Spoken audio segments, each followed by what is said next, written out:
Vivian looked at Yabimiya with a serious expression, and asked, even if I were to leave now, and never come back again unless you sold me a second tofu pudding, you still wouldn't change your mind? Big Brother Mustache, you can't go. Amy cried. Why? What if I insist on leaving? Are you worried that if I never come again, business will become bad for your restaurant? Vivian looked at Amy with a smile. She felt as if she had gained the ascendancy.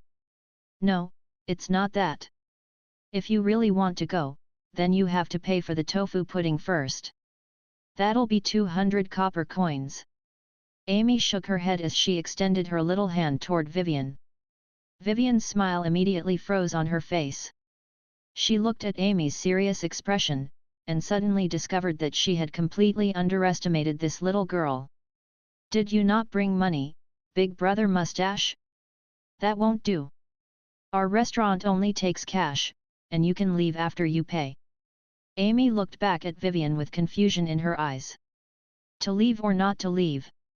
Vivian became quite conflicted. She was only trying to threaten Yabimiya so she could get another savory tofu pudding, but this little girl wasn't scared in the slightest, and was more than willing to let her leave as long as she paid. Yabimiya was also looking at Vivian with a smile. She wasn't worried that Vivian wouldn't be able to pay. After all, she could tell from his attire that he was quite wealthy. Besides, he had paid for the grilled fish the night before as well. However, the rule of 1 tofu pudding per person was set in stone, and no exceptions could be made. If he insisted on having a second tofu pudding, and would leave if he didn't get it, then she would tell him it was just as Amy had said, pay the bill, and you may leave. No. I'm really angry, but I can't miss out on that delicious spicy grilled fish today. If I don't eat it, I might not be able to sleep well tonight, so I have to have it. I'll just have to swallow my pride. Vivian looked at Yabimiya, who didn't look like she was anywhere close to changing her mind, and Amy, who still had her little hand extended with a serious expression, and she heaved a resigned sigh. She crossed her arms in a grumpy display, and said, I actually want to leave, but the spicy grilled fish must be close to being served, right? If I leave now, the fish would go to waste, and that would be a shame. As such, I'll leave after eating the grilled fish. Forget the tofu pudding. All right, please wait for a moment. Yabimiya smiled as she entered the kitchen. Big Brother Mustache, you just want to eat the spicy grilled fish, right? I can see it in our eyes. Amy also withdrew her little hand, and looked at Vivian with a knowing smile. Who told you that? How is that possible? You're wrong. Vivian was quite flustered as she waved her hands. She inched her face closer to Amy, and said, also, why do you call me Big Brother Mustache? That's such a bad nickname. Call me Big Brother Most Handsome on the entire continent. I like that nickname. But I don't like it, I like calling you Big Brother Mustache. Amy shook her head before pointing to the kitchen with a proud expression, and said, also, Big Brother Most Handsome on the entire continent is my father, not you. Vivian turned toward the kitchen, and was at a loss for words. This little lass wasn't backing down in the slightest, and she didn't know how to respond. She looked at Amy's adorable little face, and conceded her loss with a resigned sigh. All right, whatever makes you happy, then. Vivian took a glance at Sconard, who somehow managed to appear both grief-stricken and excited at the same time, and she immediately felt better. At the very least, her nickname was much better than his stupid long one. All right, Big Brother Mustache. Amy nodded, and stroked Ugly Duckling, which was rubbing its body against her leg, and she picked it up before walking away. I was going to tell you the latest news from the Catering Association, but you've taken my Big Brother Most Handsome on the entire continent nickname away from me, so I'm not going to tell you anything, humph. Vivian thought to herself before resting her chin in her hand with a bored expression as she watched Amy play with Ugly Duckling. One dish after another was delivered out of the kitchen. Even though Mag was the only chef, the rate at which dishes were prepared was a lot faster than even in most large restaurants. Customers soon began to dig into their meals, and a blissful atmosphere permeated the entire restaurant. "I'll get 30 rugiamos." SAHDR immediately made a loud announcement as he walked into the restaurant. His usual seat was already taken, so he stood with his folding chair near the entrance, and didn't go in any further. "We should have some seats available soon." Yabimiya addressed SAHDR with a smile. She had become quite familiar with this demon who ordered several dozens of rugiamos every day. "That's all right, we'll stand outside to eat. My brothers are really hungry, so if you could prepare the rugiamos as quickly as possible, that would be great." SAHDR shook his head with a bashful smile.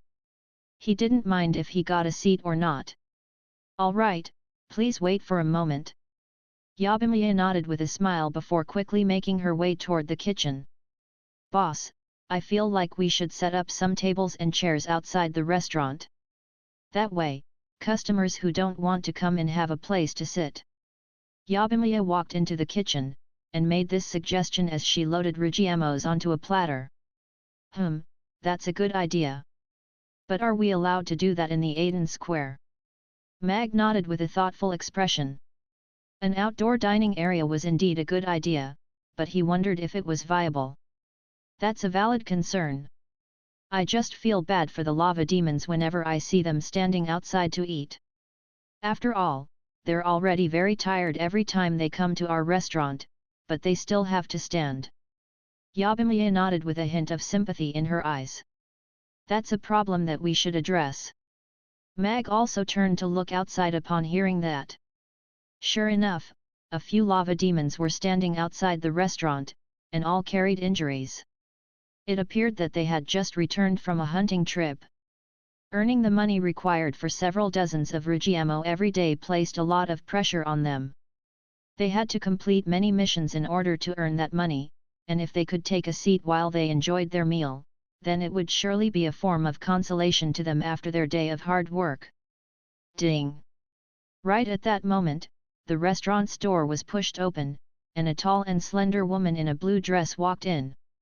The temperature in the room instantly dropped by a few degrees, and even Mag, who was standing in the kitchen, could feel the frosty aura emanating from her body.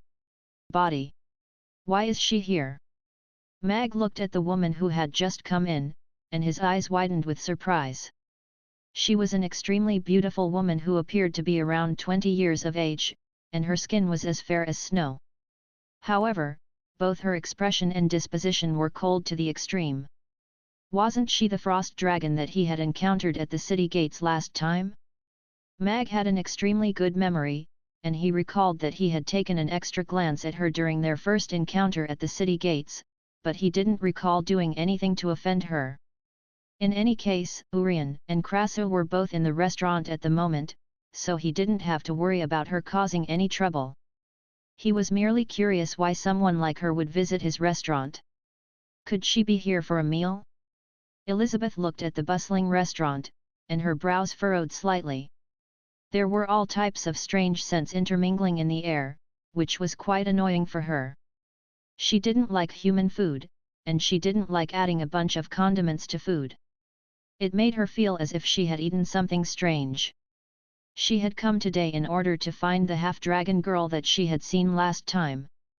On that occasion, she had gone elsewhere to take care of some other matters. Even though those matters hadn't been completely resolved, at least she wouldn't have to worry about being spied on anymore. As such, she had returned to see if that half-dragon girl was the person that she was looking for. "Welko," Yabimiya made her way over with a smile, and her eyes immediately lit up at the sight of Elizabeth.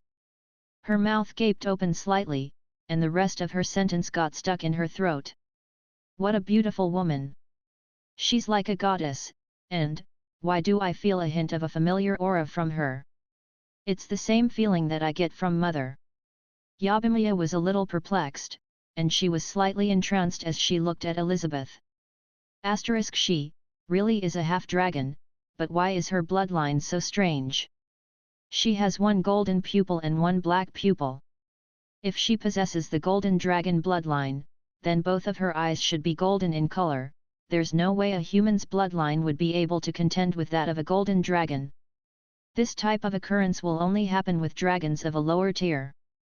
Elizabeth was also examining Yabimiya with confusion in her blue eyes. She could also sense a slightly familiar aura from Yabimiya, but it was her first time coming into contact with a half-dragon, so she didn't know if she would feel this way toward all half-dragons or if there was an actual bloodline connection. Elizabeth stood at the entrance, while Yabimiya stood in front of her with a platter in her arms. The two of them stared at one another as if they had been immobilized. The frosty aura permeated the entire restaurant, causing many customers to shiver as they turned toward the entrance. What a beautiful woman! That was the first thought that appeared in many people's minds. She was an icy beauty who was really good to look at, but her frosty disposition made it clear that she was not to be messed with. This frosty aura doesn't stem from magic. Could it be that she's a frost dragon? SAHDR stood near the entrance, and appraised Elizabeth with a surprised expression. As a lava demon, he was very sensitive toward ice, and he tightened his grip on his foldable chair. Outside the restaurant, cautious expressions also appeared on the faces of the other lava demons. They harbored a natural sense of enmity toward the cold. Is that a little girl from the frost dragon family? Urian was sweating profusely as he dined on his grilled fish, and he turned to look at Elizabeth with a hint of surprise on his face. This little girl looks a little like that guy from all those years ago. I think he has a daughter that should be about her age. I haven't heard any news about him for many years, but he's being hunted by so many people, so he must be in hiding at the moment. Geez, can't I have a nice warm meal? Krasu furrowed his brows, and the frosty aura in the restaurant immediately receded, making the temperature go back to normal again. Lord of Fire, Krasu. Elizabeth immediately took her eyes off Yabimiya, and focused her gaze on Krasu. Her expression changes slightly, and she hesitated momentarily before withdrawing her frosty aura. At the same time, she took a glance at SAHDR, and a cautious look appeared in her eyes. The Dragon Island and Ghost Islands neighbored each other. Even though there was a vast expanse of ocean separating them, the two sides would still engage in regular conflicts. During the war among species, countless battles had erupted between them. The frost dragons and lava demons were natural enemies, so they fought very often. Back when the lava demons were one of the top 10 demon subspecies, they had countless powerhouses among their ranks, and could compete with the giant ice dragons. However, the lava demons had since declined, while the frost dragons still retained their high status among all dragons. Thus, the two sides were no longer rivals, though the decline of the lava demons was not unrelated to the frost dragons. As such, both sides still harbored resentment toward each other even to this very day. However, the lava demons no longer had what it took to oppose the frost dragons, and the latter didn't want to stoop down to eradicate a subspecies that no longer posed a threat to them. But to Elizabeth's surprise, this lava demon was slightly threatening to her. Even though he wasn't displaying any open animosity toward her, if a battle really were to erupt, she wasn't sure if she would be able to come out on top. Could it be that the lava demons are experiencing a resurgence? Elizabeth looked out the door at the other lava demons outside, and discovered that they were also more powerful than the lava demons she had heard about in the past. Hi there, we currently have many customers at the moment, so you'll have to wait for a while for a seat. Yabimiya quickly came to her senses, and a faint blush appeared on her face. She was a little embarrassed after being entranced with another woman. All right. Elizabeth hesitated momentarily before nodding. She didn't like the multitude of aromas wafting through the air in the restaurant, but she still wanted to confirm Yabimiya's identity. There were most likely many half-dragons in Chaos City, but it would be extremely difficult to find one at the right age with the right bloodline. Furthermore, she had to keep her search a secret as she would be in danger if Fox were to find out. Prior to truly awakening her dragon bloodline, she wasn't very different from an ordinary human being. A frost dragon? Looks like more and more dragons are coming to Chaos City in recent times. Could it be that the negotiation between the dragons and demons is about to commence? In any case, this woman really is beautiful. I have to drag Luna along next time to see her. Vivian also glanced at Elizabeth with a hint of surprise in her eyes. Is she here for Mia? Mag wore a cautious speculative expression as he examined Elizabeth. Could it be that Mia's irresponsible bastard of a father was finally trying to look for her? A seat has opened up over there for you. After a short while, a customer left, and Yabimiya guided Elizabeth toward the newly vacated seat. I don't like sitting together with others. Elizabeth looked at the seat that Yabimiya was pointing to, and her brows furrowed slightly.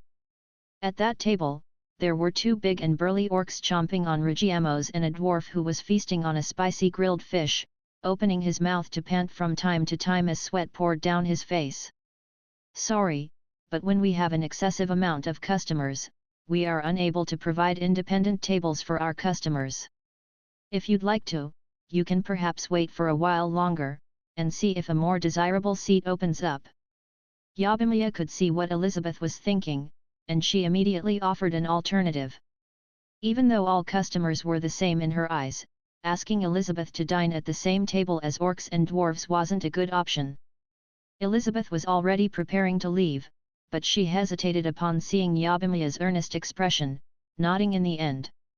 Oh, a new seat has opened up, you can sit over there.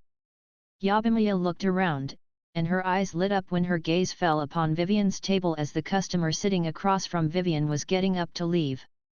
Elizabeth took a glance at Vivian, only to find that he was a male human, and a relatively clean one at that. There were two female humans at his table, and both of them appeared quite refined as well. As such, she strode over to that table, and sat down across from Vivian. Vivian was just about to taste her super spicy grilled fish, and was slightly surprised to see Elizabeth sit down across from her. She looked up at her with a smile, and offered, "This is the super spicy grilled fish, it's super delicious. Do you want to have a taste?" She had grown up in the city lord's castle, and had seen countless powerful beings during her life thus far, among which there was no lack of even giant 10th-tier dragons. As such, she was not fearful in the slightest in Elizabeth's presence. On the contrary, she was rather fond of such a beautiful frost dragon. Elizabeth glanced at the grilled fish in front of Vivian, and replied in a cold voice, "No." At the same time, she cast a glance at Vivian as well. If a man dared to speak like that to her under normal circumstances, he would be dead already. That's a pity, then. Vivian shrugged nonchalantly. She picked up a morsel of succulent fish with her chopsticks before slowly putting into her mouth. The nostalgic burning sensation, followed by that blissful sense of numbness, immediately followed. Her sense of taste then quickly returned, and the crispy fish skin, as well as its delectable flesh, began to melt in her mouth. The succulent flavor made Vivian close her eye involuntarily, while the scorching sensation in her throat made her want to scream. Sure enough, the super spicy grilled fish was completely different compared to the medium spice version. She had never tasted anything so spicy in her life, and she couldn't imagine what the insanely spicy grilled fish could possibly taste like. Rip, Vivian could feel the binding around her chest tearing again, and her expression stiffened, but she quickly relaxed. She had worn her loosest item of clothing today, and even though she had ordered a spicier fish than she had the night before, she wasn't concerned about her clothes being torn open. "It's so spicy that I want to scream, but it's so delicious as well." Vivian exhaled as she stared at the spicy grilled fish in front of her with glowing eyes. She swallowed one mouthful of fish after another, using its delicious flavor to suppress the scorching sensation in her mouth. Heat spread through her entire body, and water vapor soon began to rise around her. That was frosty energy that was being forced out of her meridians, and there was clearly less energy being expelled compared to the day before, but the effect was still very apparent. "What is that?" Elizabeth looked at Vivian, who was completely immersed in her spicy grilled fish. She had already grown accustomed to the aroma wafting within the restaurant, and even though it was a little bothersome at first, after getting used to it, she discovered that it wasn't actually unpleasant. Instead, it was a little alluring. That was right, it was alluring. This was an aroma that she had never encountered before. She didn't know what kind of food was releasing this aroma, but it was the first time that she discovered that human cooking could be so alluring, even to the extent that she was beginning to salivate. The most pronounced aroma that she could smell was most likely coming from that platter of red fish.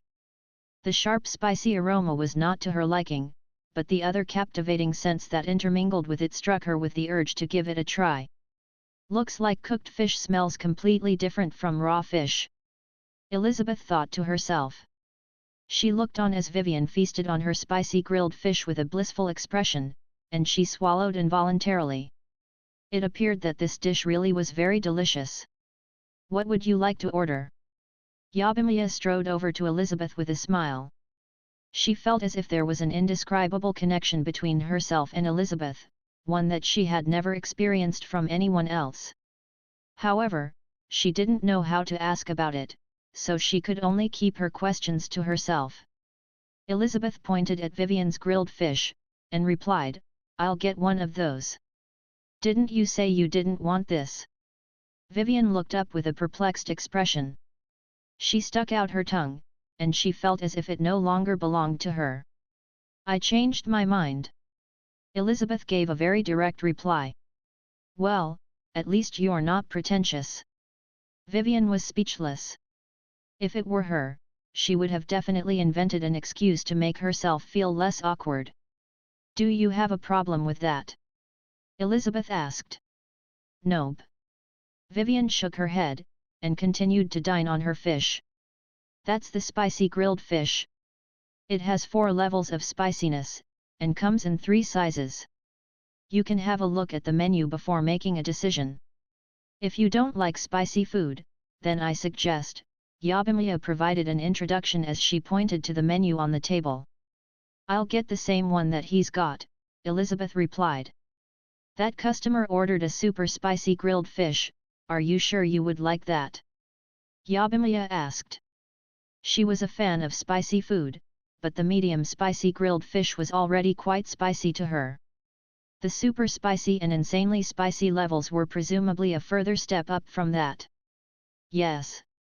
Elizabeth nodded, and didn't say anything else as she looked at the ring on her right thumb. "Sure, please wait a moment." Yabimiya nodded before turning toward the kitchen. Dragons don't usually eat cooked food, right? If she's never had any spicy food before, but she's trying the super spicy grilled fish now, her clothes look pretty tight. Vivian glanced at Elizabeth, and a hint of curiosity appeared on her face. A short while later, Elizabeth's grilled fish also arrived.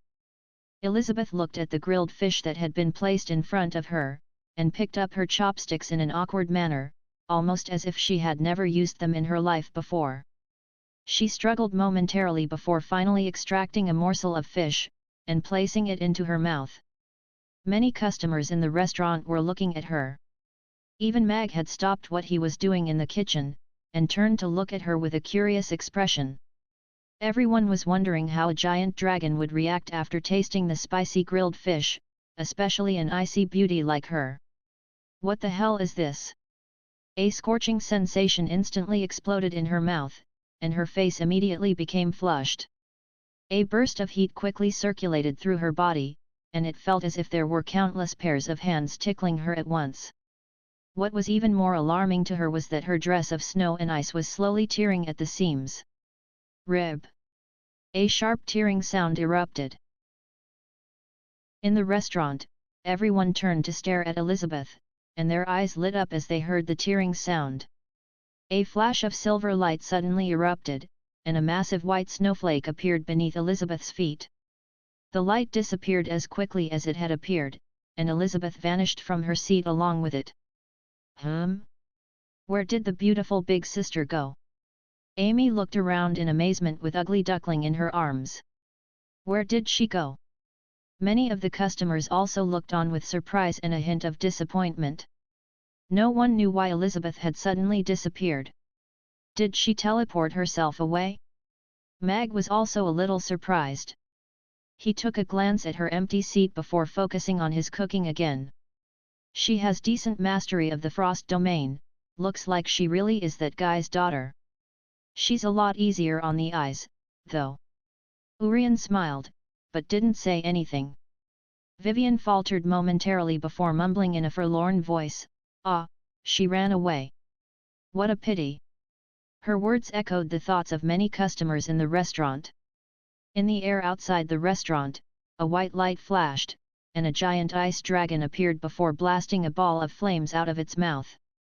An ear-splitting roar then erupted, and the front half of its translucent snowy white body turned red. Did that frost dragon just spit out a ball of flames? How does that even work? What a beautiful frost dragon! But that girl just so happened to disappear right after taking a bite of that grilled fish, immediately after which that fire-spitting frost dragon appeared. Could it be that she's the frost dragon? I think that's most likely the case. Did Mag lace the grilled fish with something? How was it able to force a giant dragon to reveal its true form? All of the customers discussed spiritedly among themselves as they looked at the frost dragon outside. Thank heavens she knows how to teleport. Otherwise, if she were to reveal her true form in the restaurant, the entire place would explode. Looks like I have to be more careful with giant dragon customers from now on. Mag's heart also jolted slightly upon hearing the thunderous dragon's roar. A giant dragon over 30 meters in length was simply far too enormous. What is this stuff? Why is it so stimulative? If it weren't for the fact that I teleported myself out of there quickly enough, my clothes would have melted. What did the owner put in that dish? As expected, humans really are sly creatures. They cannot be trusted, and their food cannot be eaten. Elizabeth was furious as she hovered in mid-air. If it weren't for the fact that the Lord of Fire was in the restaurant, she would have completely demolished it. The scorching sensation was still flowing throughout her body, and even though most of it had been repressed by her snow and ice, there was still a small portion that was surging in her veins. She could clearly sense some moisture slowly escaping before emerging as water vapor from her body. It was a very strange sensation, but after growing accustomed to it, it actually became a very satisfying sensation. In any case, this fish is really delicious. It's impossible to describe this flavor. It's more delicious than the best spirit fruits on Dragon Island, and more succulent than the freshest dragon fish. How could an ordinary fish be this delicious? Elizabeth was rather perplexed as she thought to herself. Even though the burning sensation in her body was a little uncomfortable, the taste of that fish was simply unforgettable. It was like nothing that she had ever eaten, and she couldn't help but turn back to look at the restaurant again. Should I go back in? Elizabeth was a little conflicted. If she went back in there to finish the dish, there was no guarantee that she wouldn't have that same wardrobe malfunction again.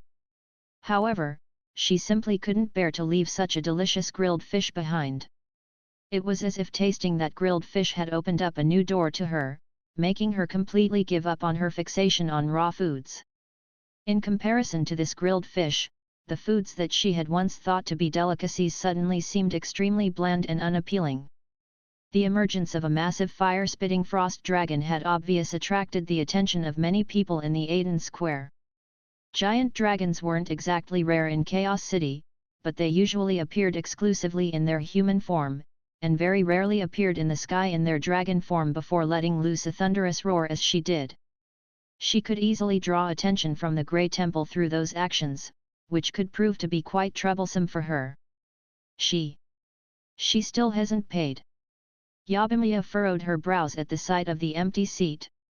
However, she then heard the dragon roar erupting outside, and her gaze was drawn out the window. Her eyes widened at the sight of the massive frost dragon hanging in the sky, and her mouth gaped open in disbelief. So this is a real giant dragon. Is she my brethren? No. I'm only a half-dragon. I'm not worthy to be considered the brethren of a giant dragon. A hint of anticipation appeared in Yabimiya's eyes, but that was soon masked by self-pity, and she lowered her head, even making an effort to hide the horns on her head as she did so. She wasn't a giant dragon, she was just a half-dragon. There was no way for her to fly freely in the sky like a giant dragon. She was only a freak with dragon horns and a dragon's tail. Perhaps this only happened because I'm not yet accustomed to human cuisine. If I change into a loose set of clothes, everything would be fine. Elizabeth struggled with an internal conflict for a long while before making a decision. Light flashed through the air, and she transformed into her human form again. However, on this occasion, her tight-fitting blue dress had been replaced by a loose set of blue robes that were slightly similar to what Vivian was wearing. She stepped forward in midair, upon which a large snow flower appeared beneath her feet, and she reappeared in the seat across from Vivian in the restaurant. "You're back." Vivian was slightly startled by the return of Elizabeth. She raised an eyebrow, and inspected Elizabeth's new clothes as a peculiar look appeared on her face. "Wow, did you go home and get changed this quickly?" Amy was staring up at Elizabeth with wonder in her eyes. To think that she didn't even have to walk to get home, that was amazing.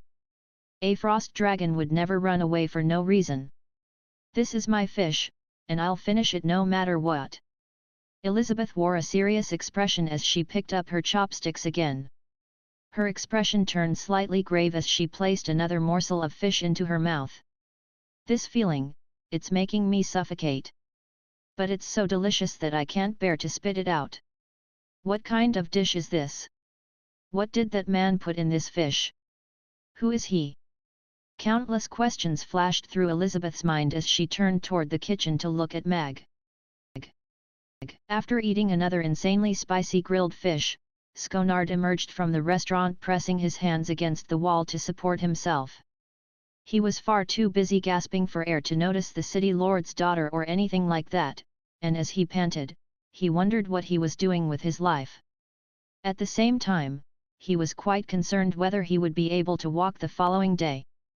The super spicy grilled fish was so good. Vivian also emerged from the restaurant at the same time, and she wiped her mouth with the back of her hand. She was feeling extremely satisfied after her meal of grilled fish, and her eyes were sparkling with excitement. "I have to take Luna here on her day off. She's been really busy recently, so she definitely wouldn't have had time to come and dine here. Even if she did come, she wouldn't pick such an expensive grilled fish dish."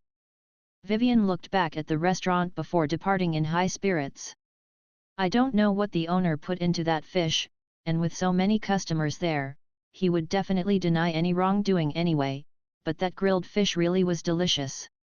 To think that human food could be so tasty, looks like father wasn't lying to me, after all." Elizabeth also walked out of the restaurant soon after with mixed emotions. Her complexion was tinged with a hint of redness. Before she knew it, she had also eaten an entire grilled fish. Even though her bodily reactions were still a little violent during the dining process, she was mentally prepared, so no other awkward situations arose. The fish was imbued with extremely powerful and invasive fire-type energy, but it hasn't impacted my body negatively in any way. Instead, it seems to have dilated my meridians, and... Am I sweating? Elizabeth ran a finger across her forehead, and was surprised to see the beads of sweat that were collected on it. As a frost dragon, she had almost never shed a drop of sweat in her life. Even in a battle, it would have to be an extremely fierce one for her to sweat at all. However, she was sweating after eating that grilled fish. It was truly a special experience. "She looks really busy. Looks like I'll have to wait for her outside." Elizabeth glanced at Yabimiya, who was busy attending to customers. She had observed Yabimiya while she was eating, but was still unable to determine what bloodlines ran in Yabimiya's veins. The easiest way to get an answer would be to ask her directly. She wasn't used to wasting too much time on someone who's not important to her anyway. As the restaurant closed down for the night, a customer got up, and asked forlornly, "Mag, the final Aiden Square food competition rankings are going to be released tomorrow, are you sure you can't get your Mamie restaurant reinstated?" "That's outside of my control. Perhaps a miracle will happen." Mag shook his head with a smile. He actually wasn't hoping for anything anymore. No matter how much of a revolution would take place in the catering association, no one would pay special attention to a restaurant that had been operating for only a month.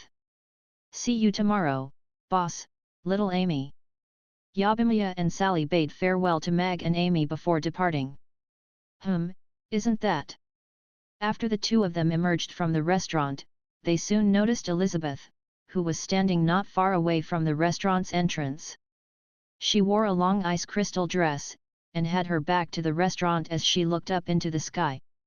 She seemed to be contemplating something, and her profile was so beautiful under the moonlight that an onlooker could easily be entranced. I have a few questions for you. Elizabeth turned to Yabimiya, her voice was non-negotiable. She has the right to choose whether she wants to answer or not. Sally stepped forward, and looked at Elizabeth with a calm expression. Elizabeth looked back at Sally with a slightly grave expression. Even though Sally was only a waitress at the restaurant, it was undeniable that she seemed to pose a threat to her. I don't think she'll refuse. You can ask me anything you want, and I'll answer your questions to the best of my abilities. Yabimiya also stepped forward, and she looked at Elizabeth with a hint of panic and anticipation in her eyes. She had envisioned coming into contact with a dragon countless times in the past. She'd always imagined that her father would appear before her, or send someone to find her.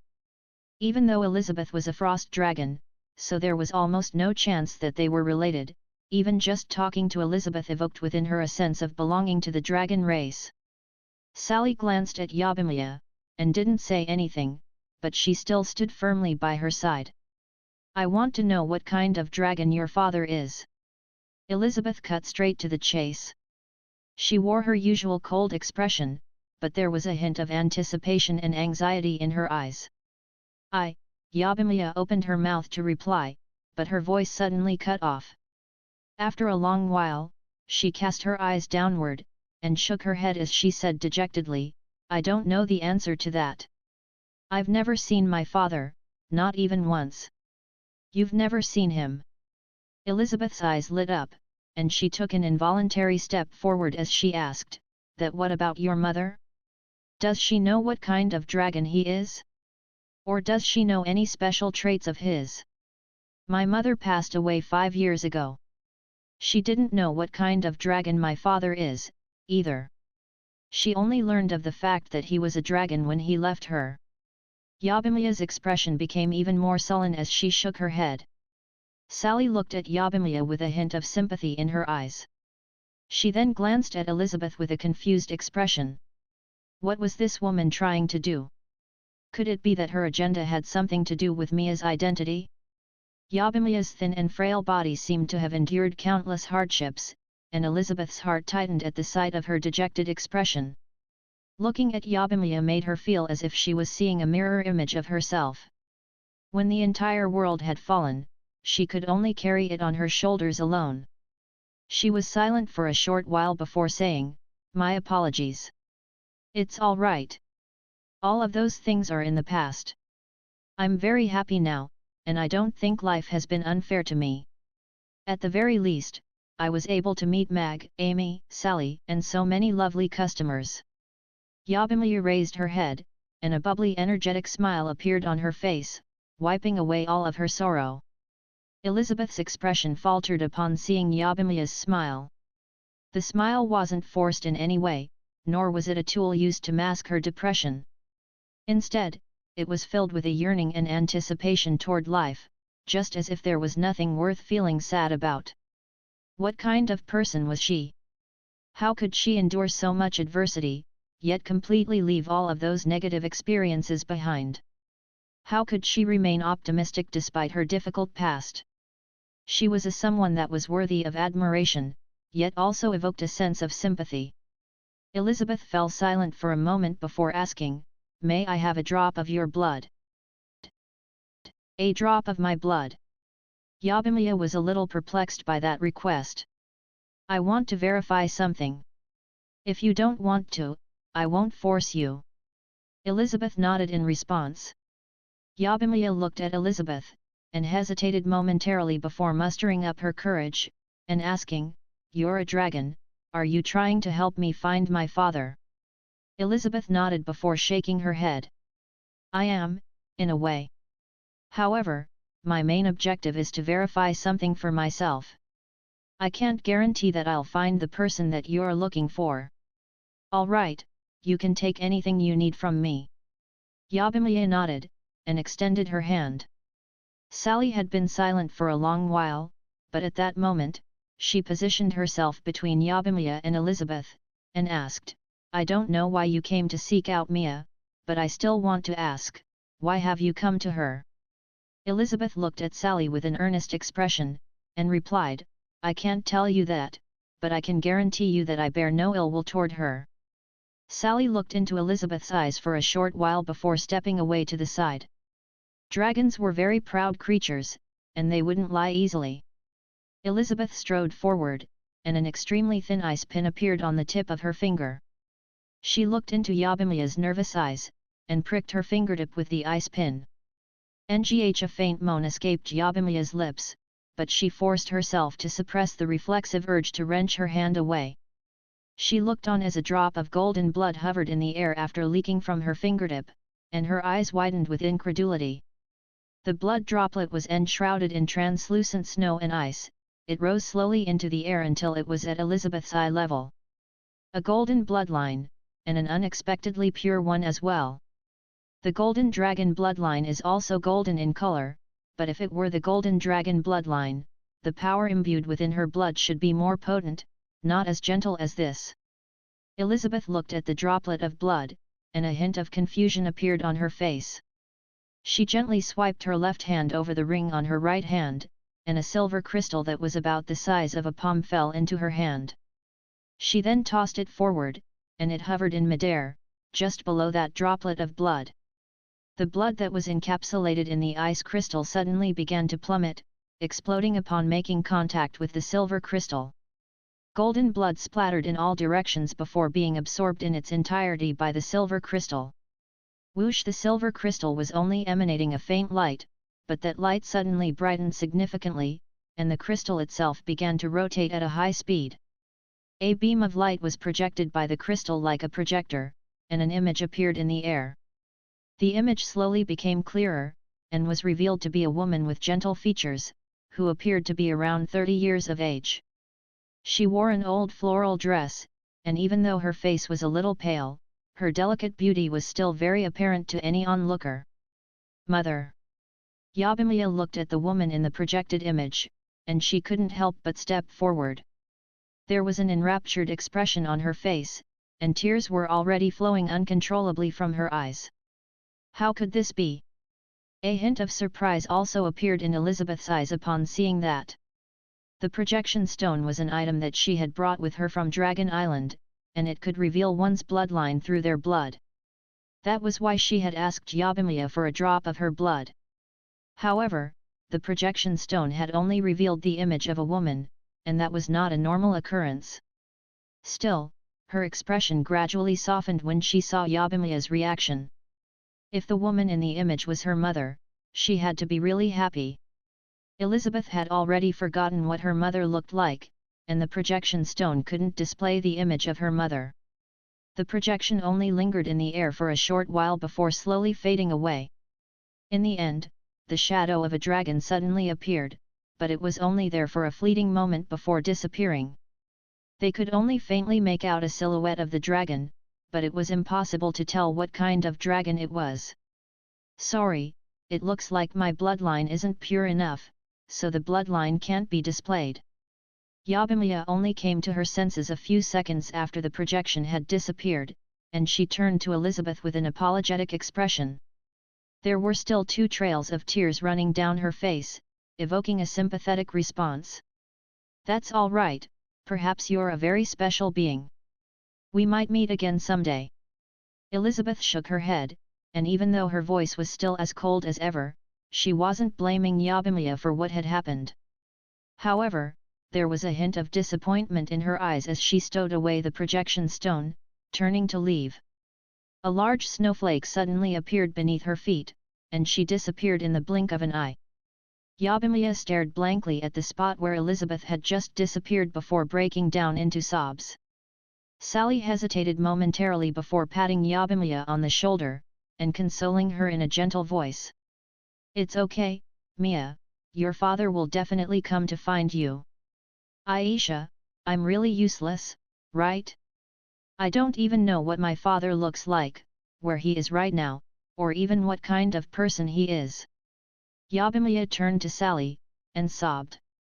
Sally shook her head, and looked at Yabimiya with an earnest expression as she said, "Of course not. None of that is your fault. He's the one who never showed himself to you, and he's the one who never told you anything about himself. You're not the useless one. If you meet him someday, you can ask him whose fault this is." "Aisha, you're so good to me." Yabimiya dove into Sally's arms, and trembled with sobs as she said, "I saw Mother. It's been so many years, and I've almost forgotten what she looked like."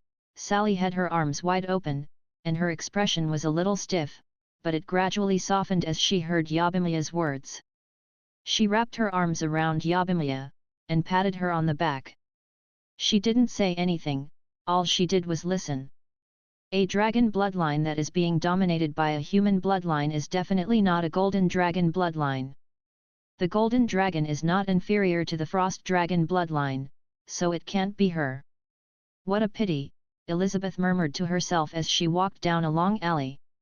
She suddenly turned to look beside her, and a translucent frost scimitar appeared in her hand as she pushed open the door next to her.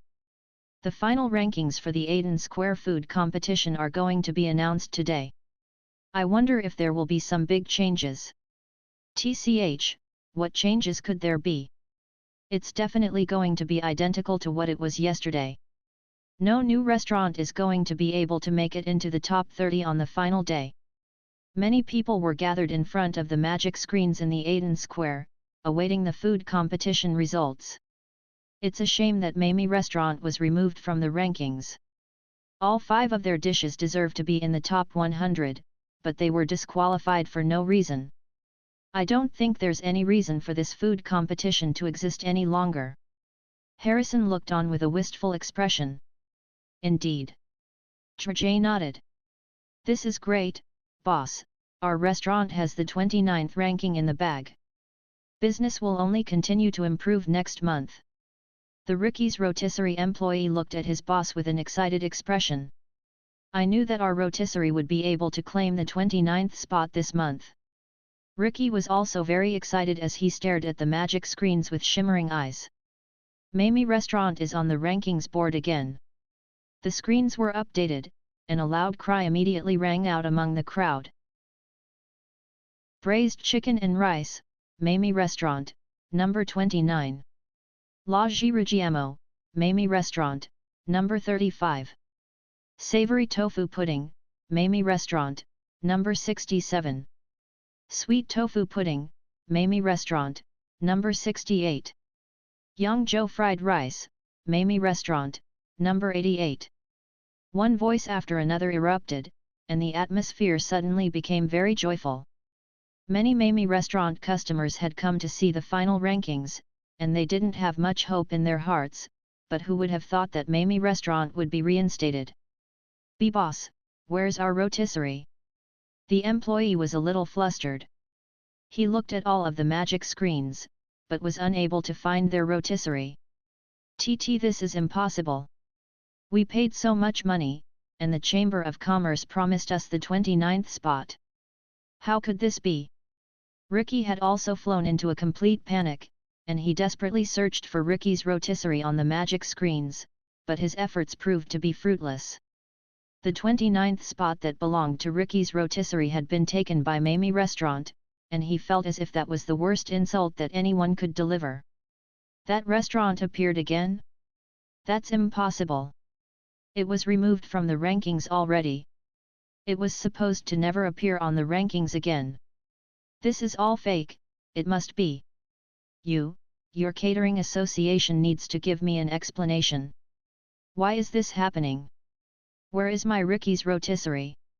Ricky rushed over to the catering association employees like a madman, and grabbed one of them by the collar. All of his dreams and expectations had been dashed in a split second, and the blow was too heavy for him to endure. He needed an explanation. Why had that restaurant appeared again, and why had it taken the 29th spot that belonged to him? Where was his rotisserie? It wasn't even occupying the 30th spot. Sir, these rankings were provided by the association, and do not have anything to do with me. If you have any queries, you may state them, but can you please let go of me first? The employee that had been grabbed by the collar was also a little flustered. Exactly. Why is my restaurant gone as well? Do you know how much money I spent for the ranking? How could you remove my restaurant without any explanation? How dare you, catering association, do something like this? We're all members of the Chamber of Commerce, the Chamber of Commerce will stand up for us. Aside from Ricky, there were some other restaurant owners who had suddenly had their restaurants removed from the rankings, and they also began to interrogate the Catering Association employees. Right at that moment, Robert arrived on the scene, and he looked at Ricky with a stern expression as he warned, "Sir, I am the new president of the Catering Association, Robert. Please let go of my employee, or you will be arrested for threatening an employee of the City Lord's Castle." New president? Isn't the president of the Catering Association that fat guy? Why is it suddenly him? This is really strange. Not only has the president changed, the rankings board has also changed significantly. Everyone looked at Robert with surprise in their eyes. Employee of the City Lord's Castle? You people from the Catering Association aren't employees of the City Lord's Castle. Ricky let go of the employee, but he still refused to back down as he waved his fist, and said, "If you're the new president of the Catering Association, then why don't you tell me why my Ricky's rotisserie was ranked 29th yesterday, but it's suddenly disappeared from the rankings board? What kind of shady dealings has your Catering Association engaged in? My restaurant is gone as well. I put in so much effort during the past few days, and all of it has gone to waste. Your Catering Association must give us a reasonable explanation." The other restaurant owners were also very worked up, but none of them were as vehement as Ricky. After all, Robert was the new president of the Catering Association, and it was best not to offend him. Ricky's rotisserie has been removed due to its fraudulent actions in purchasing rankings, as well as for its sub-par service, hygiene, and food. Our Catering Association has already verified all of this before removing the restaurant from the rankings, and it will be unable to participate in the Aiden Square food competition for the next 3 months. Robert's voice was extremely calm and stern as he provided an explanation, and he was looking at Ricky as if he were examining a parasite. Everyone instantly fell silent upon hearing that. All of the foodies gathered there turned to Ricky with resentment in their eyes. They finally understood why the food recommended on the rankings board was becoming more and more atrocious. It was because these restaurants hadn't made it onto the rankings board based on actual merit. It was no wonder that their food was so horrible. All of the other protesting restaurant owners shuddered in unison. Not only had a new president suddenly been assigned, he had made such drastic changes on his first day, wiping away all of the fraudulent restaurants, and delivering a punishment of not being able to participate in the food competition for the next 3 months. That was an absolute disaster for all of the restaurants that had bought their way onto the rankings board. Ricky took an instinctive step backward, and his face instantly became flushed as he sensed all of the disdainful looks aimed toward him. His blood rushed into his head, and he let loose an enraged roar. Bullsh*T. This is slander. I'm going to report you to the City Lord's Castle. You must have taken bribes from Mamie Restaurant. Otherwise, you wouldn't have removed my rotisserie from the 29th spot. 2 Catering Association employees immediately rushed forward to prevent Ricky from attacking Robert. You can state any doubts you like about the rankings, I'll be happy to clear those doubts up by releasing official documents and statistics, including some of the account books kept by the Chamber of Commerce. You can report me to the City Lord's Castle if you like, but I have more than enough evidence to rebuke you. Robert looked at Ricky with an expression that looked as if it had been carved from stone.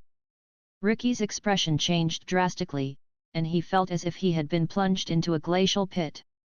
If what Robert said was true, then even the account books of the Chamber of Commerce were in their grasp, so there was no way that he would be able to do anything. Even the Chamber of Commerce wouldn't be able to stand up for them, which meant that all of the money he had spent on purchasing rankings had been flushed down the drain. Furthermore, the reputation of his Ricky's rotisserie would be completely ruined as well. No. You're lying. I won't allow you to slander me like this. Ricky roared as he threw a punch at one of the employees standing in front of him, knocking him straight to the ground. He then rushed toward Robert, but was soon detained by other employees. The Catering Association is a subsidiary organization of the City Lord's Castle. As such, all of the Catering Association's employees are also employees of the City Lord's Castle. You have physically assaulted an employee of the City Lord's Castle, and intentionally tried to cause a disturbance. According to Chaos City's laws number 29 and 38, those two crimes will earn you at least a 1-year-long sentence in the Bastille prison. Robert looked expressionlessly down at Ricky, who had been pinned to the ground. He then looked at all of the other restaurant owners who were considering following Ricky's example, and all of them immediately discarded those thoughts. How could this be? Ricky stared up at Robert with despair on his face. All of the restaurant owners shuffled back a few steps in unison, and deathly silence ensued. Money doesn't buy omnipotence here in Chaos City, Robert announced in a loud voice. A smattering of applause suddenly broke the silence in the Aiden Square. Soon, more and more people began to join in. Boss! Boss! Our restaurant entered the rankings board again. Braised chicken and rice came in at number 29, and all of the other 4 dishes also made it into the top 100. Mag was just preparing breakfast for Amy when he heard an urgent burst of knocking. He opened the door, and Yabimiya immediately rushed in with cheeks that were flushed with excitement. Mag faltered slightly upon hearing that before a surprised smile appeared on his face, and he asked, "Is that true, Mia? The braised chicken and rice made onto the rankings board again? And it's number 29. It's 100% true. I saw it with my own 2 eyes, our restaurant really did make it onto the rankings board again." Yabimiya nodded with excitement. Right at that moment, the system's voice sounded. Ding! Congratulations, one of your dishes has made it into the top 30 during this edition of the Aiden Square Food Competition, so you have successfully completed the mission. The reward for this mission, the Häagen-Dazs ice cream recipe, has already been delivered. You may enter the test field for the God of Cookery at any time to practice. Mag looked at the flashing experience bag in his mind, and he couldn't help but smile. The completion of this mission sure was unexpected. He was already prepared to receive the punishment for failing the mission, but who would have thought that such a drastic reversal would take place? He had done nothing else aside from sleeping the night before, but the mission was somehow completed. How did this happen? Did the Catering Association provide an explanation? Mag asked. I don't know the specific details, but the president of the Catering Association has been replaced by a tall and thin man. I recall that he came to dine at our restaurant once, and he seems to be very stern. Aside from our restaurant being reinstated on the rankings board, many restaurants were stripped from it. He announced that those restaurants had bought their rankings, and they would be banned from the food competition for 3 months. Yabimiya was still feeling very worked up as she delivered her recount of events. Who would have thought that such a massive revolution would take place? Looks like the city lord really decided to bite the bullet this time. I'm surprised that he remembered to reinstate our Mamie restaurant on the rankings board, though. Mag nodded with a smile. From Yabimiya's account, he could deduce that the new president was most likely the former vice president Robert, who had been transferred to the Catering Association from the City Lord's Castle. The dismissal of the old guard in the Catering Association would undoubtedly create many changes, both in the Catering Association itself as well as in the restaurant industry in the Aiden Square. However, Mag definitely approved of the new president's decisive course of action. Even though such radical measures would inevitably result in some backlash, it was always better to rip off a band-aid quickly rather than slowly. If he wanted to drag the Catering Association out of the mire that it had been sinking into for the past decade, then some negative consequences were an inevitable byproduct. As long as the Catering Association could establish itself again, and not be controlled by money, perhaps it would actually serve as a useful association to the masses soon. Even though it had done many wrong things in the past, Mag still felt that the Catering Association shouldn't be completely abolished. The restaurant industry needed a supervising organization, so the existence of the Catering Association was still imperative.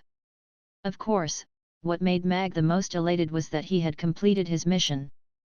The Haagen-Dazs ice cream recipe was a really good prize.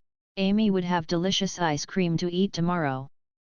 After a while, Sally also arrived, and she, too, wore a bright smile on her face. However, she refrained from repeating the news as it was apparent from Mag and Yabimia's smiles that they already knew what had happened. "Father, tomorrow is our day off, I can still invite my friends over for lunch, right?" Amy came downstairs, and looked at Mag with anticipation on her face. "Of course you can. Also, I'm going to prepare a special dessert for you and your little friends tomorrow." Mag nodded with a smile. The ice cream recipe had arrived just in time for Amy and her little friends to enjoy a delicious dessert. "A dessert?" Amy's eyes lit up with excitement and curiosity as she asked, "Like tofu pudding?" Amy loves tofu pudding. Mag put on a mysterious smile as he replied, "It's a little different from tofu pudding. You'll know what it is tomorrow." "Yay! Father's dessert will definitely be super delicious." Amy nodded with glowing eyes. "Boss, are you going to be entertaining guests tomorrow? Do you need our help?" Yabimiya asked.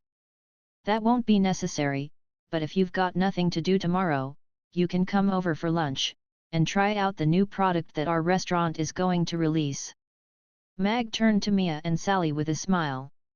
Yabimiya nodded with elation before turning to Sally. "All right, I'll be coming for sure. How about you, Aisha?" "I don't have anything to do, so I'll come as well." Sally nodded. She was very much looking forward to this new dessert. "Good." Mag nodded with a smile. Outside the restaurant, the customers organized themselves into two lines as usual. All of them were very happy that Mamie Restaurant had made it onto the rankings board again, but were also feeling a little wistful as Mamie Restaurant had given up on voting on the final day. Otherwise, their rankings would have been even higher. Mamie Restaurant made it back onto the rankings board. Boss Mag must be really happy, right? "I'll be going to the blue suede textiles shop today, so I won't be able to wear my veil anymore. I wonder if he'll dislike me for my appearance." Gloria was part of one of the lines, and she wore a nervous expression on her face, which was still being obscured by a white veil. She clenched her delicate little fists tightly as those thoughts occurred to her. She wore a pink dress with a golden sash, which accentuated her lithe and graceful figure, drawing the attention of many customers, all of whom were curious what she looked like under that white veil. The restaurant door was opened, and customers piled in as they expressed their congratulations to Mag. "Thank you all for your support. The restaurant is now open for business, please come in." Mag greeted all of his customers with a smile. He was very touched by the concern and support that they had extended toward him. The customers entered the restaurant one after another, and Mag greeted all of them one by one. All of a sudden, a woman in a pink dress stopped in front of him. "Welcome," Mag said with a smile. He had never seen the young woman's face as it was always obscured by a veil, but from his observations, he knew that she came to eat a sweet tofu pudding almost every day. Her voice was very beautiful, but she rarely ever spoke, and the two of them had never had a conversation. However, she stopped beside him today, and looked at him through her white veil as if she had something to say. All of the customers behind her also stopped, and looked on with curiosity. "Thank you for curing the freckles on my face. Can I give my first time to you?" Gloria was a little nervous as she appraised Mag.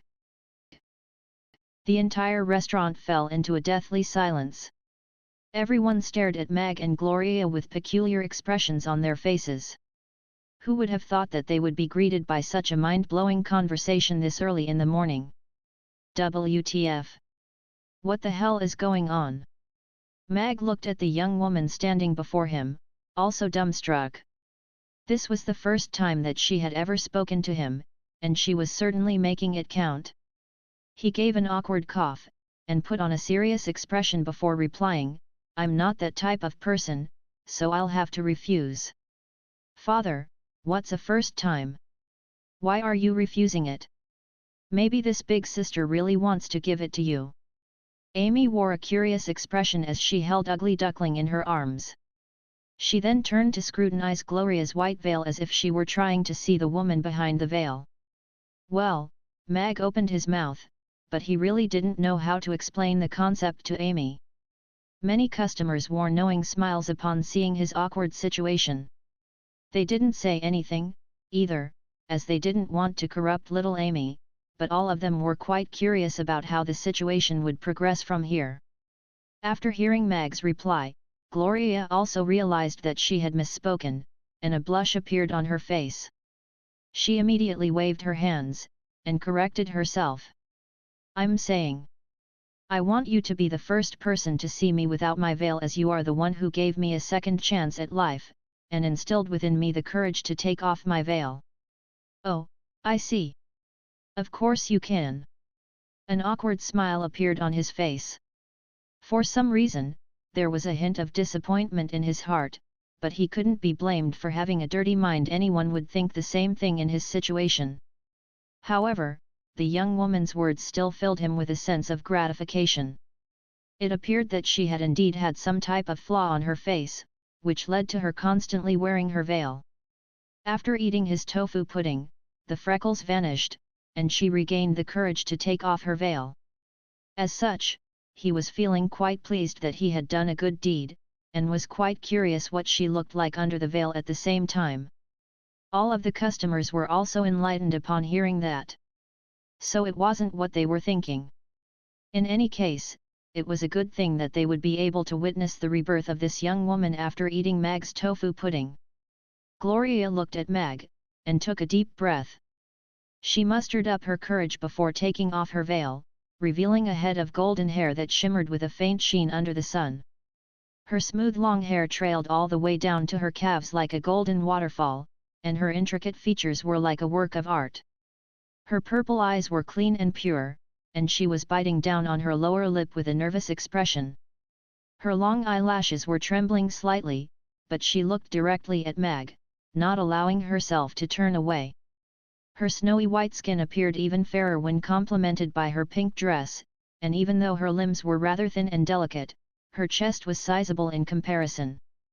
The golden sash around her waist accentuated her slender figure, and she was radiating the energetic aura of a sprightly young woman. So beautiful. I feel like Chaos City's beauty ranking board is about to undergo a change after this. Boss Mag really has done a good deed. If a beauty like her could only wear a veil for the rest of her life, then that would be a great shame. All of the customers were captivated by Gloria's exquisitely beautiful features. As expected, my judgment is spot on. Her figure and looks earn her a 9.9/10, almost a perfect score. Mag's eyes lit up, and he was also a little stunned by her beauty. At the same time, he was very proud of the evaluation he had made when he had seen Gloria for the first time. Her beauty really did suit his tastes, but for some reason, he was surprisingly calm. If he had met someone like this in his past life, he would already be thinking about how to propose to her. Wow! What a beautiful big sister! You have purple eyes. Amy looked up with her mouth slightly gaping open, and her bright blue eyes were shimmering with excitement. She's so beautiful. Her skin is great, and her disposition is really good too. Yabimiya was looking at Gloria with a hint of envy in her eyes, while Sally was also slightly enraptured. It was quite a feat to be able to draw such reactions from other women. So this is what the world looks like without my veil in the way. I haven't seen the world like this in many years. Even the air seems to be fresher. Gloria could sense that everyone was looking at her, and a faint blush appeared on her face. In particular, when she saw Mag's gentle yet scorching gaze, she wanted to don her veil again and flee into the distance. However, she had mustered up a lot of courage to stand here, and from this day forth, she was going to live without her veil. She was going to become the owner of the blue suede textile shop, and begin her journey toward her goals and dreams. She couldn't afford to back down now. Otherwise, how would she be able to surpass sheer Buffett, and become someone like her grandfather? My name is Gloria Moreton. Thank you for your tofu pudding. Gloria looked at Mag, and curtsied as a gesture of gratitude before turning to Amy with a sweet smile on her face. My name's Mag, and you're very welcome. Come on in. Mag nodded with a smile. I did it. I told him my name. But, is he going to think that I'm taking too much initiative, and that I'm a promiscuous girl? Gloria nodded before walking into the restaurant, and heading toward her usual seat. Her cheeks were slightly flushed, and she could hear the sound of her heartbeat, which was fluttering like a hummingbird's wings. She was quite elated, but also a little nervous and conflicted at the same time. What would you like to order? Yabimiya made her way over to her with a smile on her face. I'd like a sweet tofu pudding and a Yangzhou fried rice, thanks. Gloria nodded with a smile. No problem, please wait a moment. Yabimiya nodded in response, and as she turned to leave, she looked at Gloria, and said, You look really good without your veil. Thank you. Gloria tucked a few strands of hair behind her ear, and a genuine joyful smile appeared on her face. Gloria's tofu pudding and Yangzhou fried rice were soon ready, and she picked up her spoon as she looked at the sweet tofu pudding before her. She leaned forward and inhaled deeply through her nose, upon which a content smile lit up her beautiful features. She placed a spoonful of tofu pudding into her mouth, and its sweet flavor seemed to have made its way even to her heart. After taking off her veil, the sweet tofu pudding seemed to be even more delicious. From this day forth, she no longer had to worry about others seeing what she looked like. The shackles in her heart quickly crumbled as she dined on her tofu pudding, and it was as if beams of light were shining into her heart, filling her with hope and joy. Big sister looks so beautiful when she's eating, and her purple eyes are super gorgeous. Amy sat behind the counter, and supported her chin with her hands as she carefully examined Gloria. After a peaceful breakfast, Gloria paid for her meal before getting up to leave.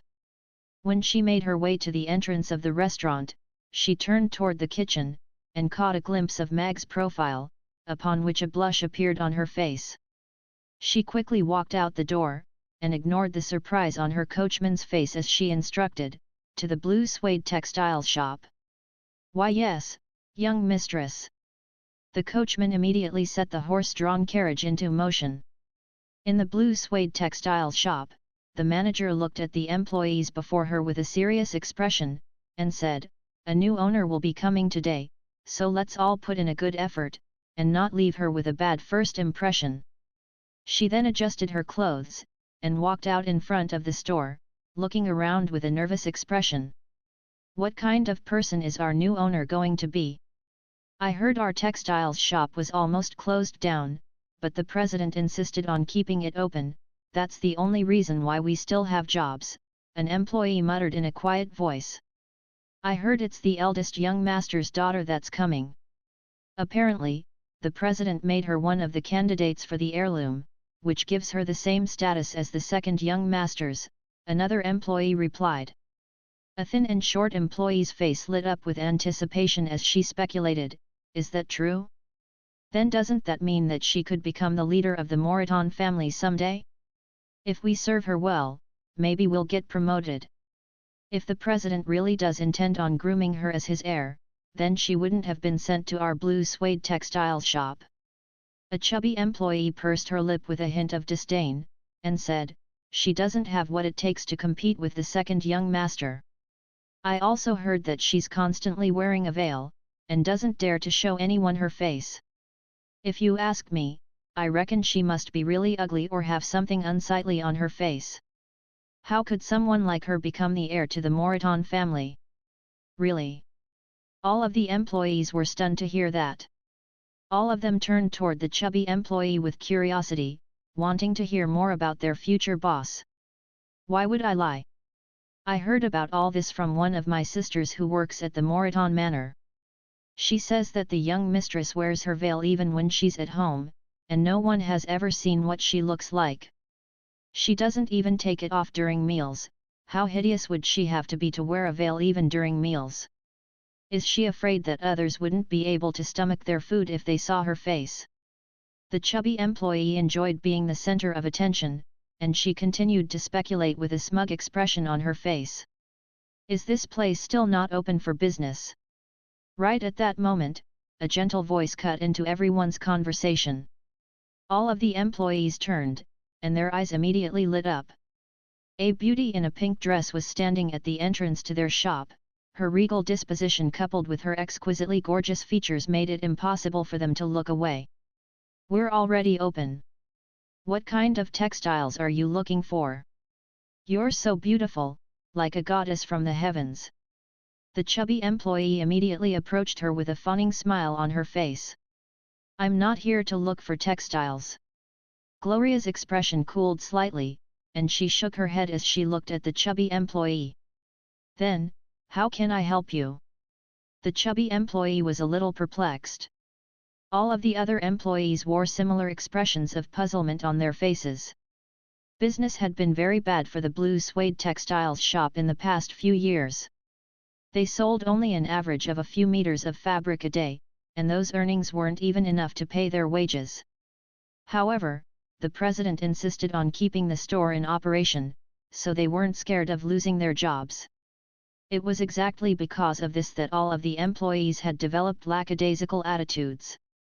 Only in the face of customers who were clearly quite wealthy and were potentially going to purchase fabrics in bulk did they make any effort to provide customer service. Only customers from whom they could make sizable commissions were worthy of being served in their eyes, and this young woman was clearly one of them. However, she was telling them that she wasn't here to buy fabrics. I'm the Moreton family's young mistress that you were referring to, the one who's worried that no one would be able to stomach their food if they were to see my face. Gloria appraised the chubby employee with a calm expression. How is that possible? The chubby employee's expression changed drastically as she stumbled back a few steps. Her legs gave out under her, and she sat on the ground. As she did so, her flailing arms knocked over a shelf, and the rolls of fabric on the shelf came crashing down upon her head, causing a large red bump to appear on her forehead. Be boss. All of the employees also wore panicked expressions.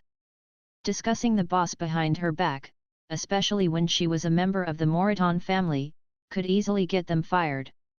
Why, young mistress, I'm the manager of the blue suede textile shop, Jean. I didn't think you would get here so early. The store manager immediately rushed in after hearing the commotion, and she also wore a surprised look as she caught sight of Gloria. Just a day ago, she had gathered some information. As such, she was waiting for a woman with a veil on her face to appear, but Gloria wasn't wearing her veil anymore. She had also heard the conversation that had taken place between the employees, but she didn't reprimand them for it. She had always been the manager of the shop, so she was a little disgruntled that a new owner had suddenly been assigned.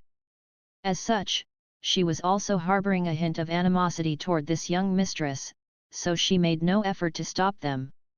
However, now that Gloria had overheard the conversation, she was in a lot of trouble. The employees were bad-mouthing their new store owner on the first day, while the manager did nothing to stop them. With that in mind, cold sweat was pouring down Jean's forehead, and she lowered her head as she scrambled for a way to rectify the situation inwardly. Gloria looked at Jean and the employees with a calm expression, and she didn't say anything, but her clenched fists suggested that she was not as calm as she appeared. Young mistress, boss, I was just spouting nonsense. I'm so sorry, I shouldn't have said those things. Please, please don't fire me, the chubby employee slapped herself, and she burst into sobs as she sat on the ground. According to the Moreton family's rules, no employee can discuss members of the Moreton family behind their backs. Anyone who is caught doing so will be fired with no exceptions. Gloria looked at the chubby employee with a cold expression, and said, "So, you're fired." The chubby employee stared up at Gloria with a dumbfounded expression as if she couldn't believe what she was hearing. All of the other employees were also feeling quite panicked, and they lowered their heads as they didn't dare to look at Gloria. Who would have thought that such a beautiful woman would be so cold and decisive? She had only just arrived at the shop, and one of the employees had already been fired. All of them had also joined in on the conversation earlier. Were they going to be fired as well? "Greetings, young Mistress Gloria." Right at that moment, a voice sounded outside, and Mars strode in, wearing a long black cloak. He took off his hat, and extended a salute toward Gloria. A hint of surprise appeared on his face upon seeing what was happening in the shop, but he didn't say anything further. "Mars? Why are you here?" Gloria was also a little surprised to see Mars. She had heard about the punishments that Cyril and Mars had received. On that day in the main building of the Chamber of Commerce, she knew that Mars had done her a favor by not revealing to Cyril that she had been eavesdropping on their conversation. Furthermore, she recalled that Mars had shared a good relationship with her father back when she was a child. "The president evicted me from the Chamber of Commerce, but allowed me to choose a subsidiary business of the Moreton family. I heard that you were coming here, so I applied to come here as well, and my request has been approved," Mars replied. Gloria looked at Mars for a moment longer before turning to the store manager, who was sweating profusely, and she said, "You can go as well." "Well, young mistress, I've worked at the Blue Suede Textiles shop for over a decade, and I know this store like the back of my hand. Please allow me to assist you in taking the Blue Suede Textiles shop to greater heights. Please give me another chance," the manager begged. "You've been here for over a decade, during which the store has been on a steady decline. As such, there's no reason for me to keep you." Gloria looked at the manager, and shook her head as she said, "Besides, you can't even discipline the employees. I'm not going to use a manager who can't even enforce store rules. I'll ask them to assign you a new job. You can go now." The manager opened her mouth to say something, but remained silent in the end as she extended a bow toward Gloria. She then turned to the staff room, and began to pack up her things. All of the remaining employees were petrified upon seeing that. Even their manager had been fired. This new boss was absolutely terrifying. Her way of doing things completely belied her captivating appearance, and she was certainly not some weak sniveling little girl who could only hide behind her veil. Compared to the young master, his daughter seems to be more suitable for this type of role. Taking off the veil is like removing a set of shackles from her heart. Perhaps this is what natural talent looks like? When she was talking about following the rules, she reminds me of the president. Mars looked at Gloria with approval on his face. He clenched his fists, and his expression became more resolute as he thought to himself, "From this day forth, I have to be as loyal to young Mistress Gloria as my father was to the president. I want to see her rise to become the president herself, and bring more prosperity to the Moreton Manor. Let me introduce myself. I am Gloria Moreton, your new boss." Gloria turned toward the employees with a smile on her face. She then pointed at Mars, and said, "This is Mr. Mars. He was the secretary of the president, but he will now become the new store manager here." Everyone turned toward Mars, and drew sharp breaths in unison.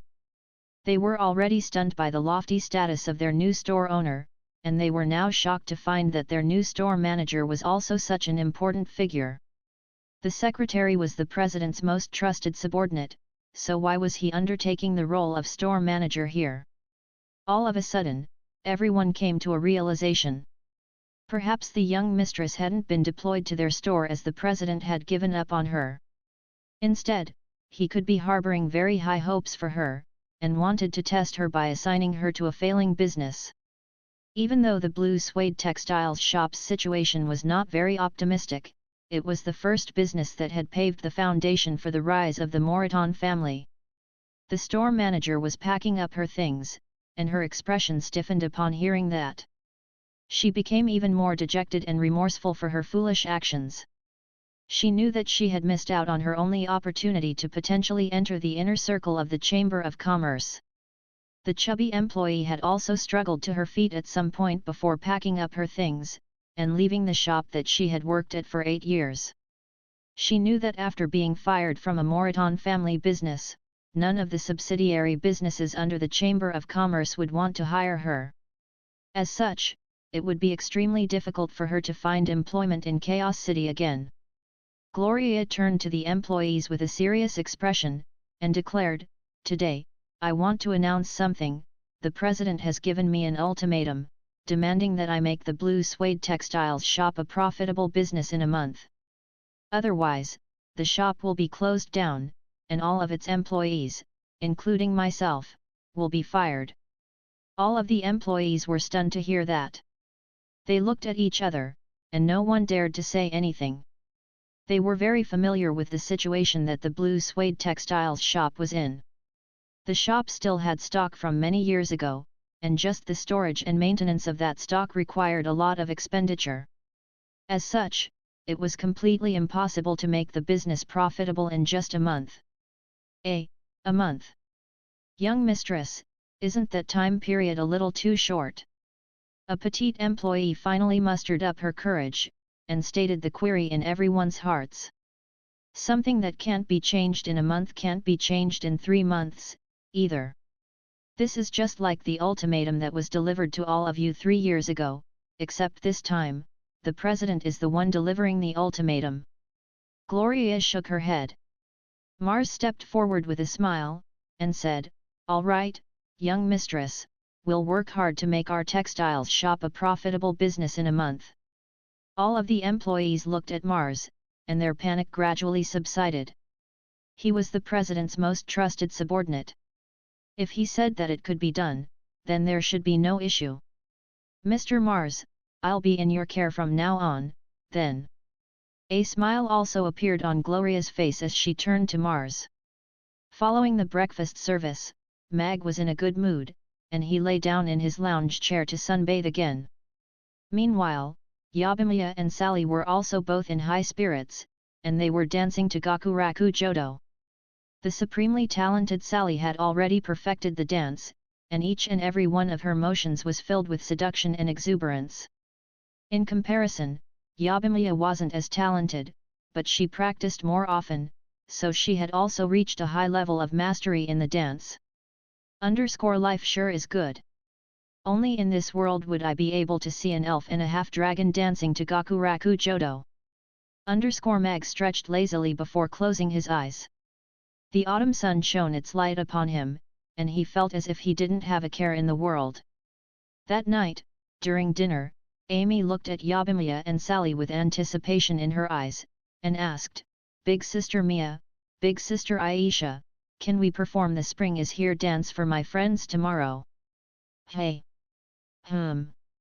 Both Yabimiya and Sally were surprised by her request.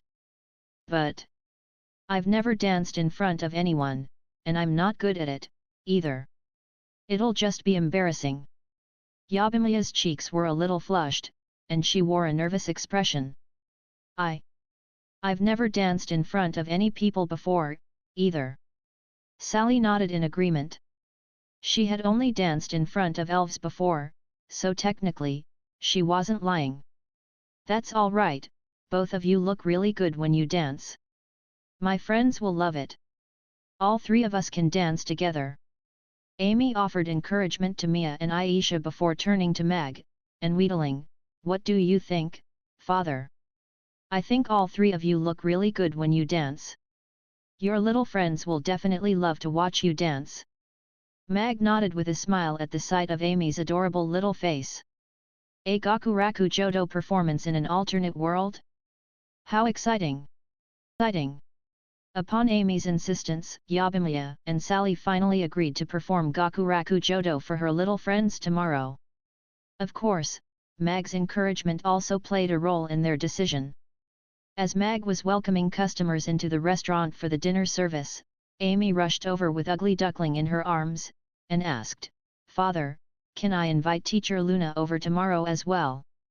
"Of course you can. Let's go together to invite her tomorrow."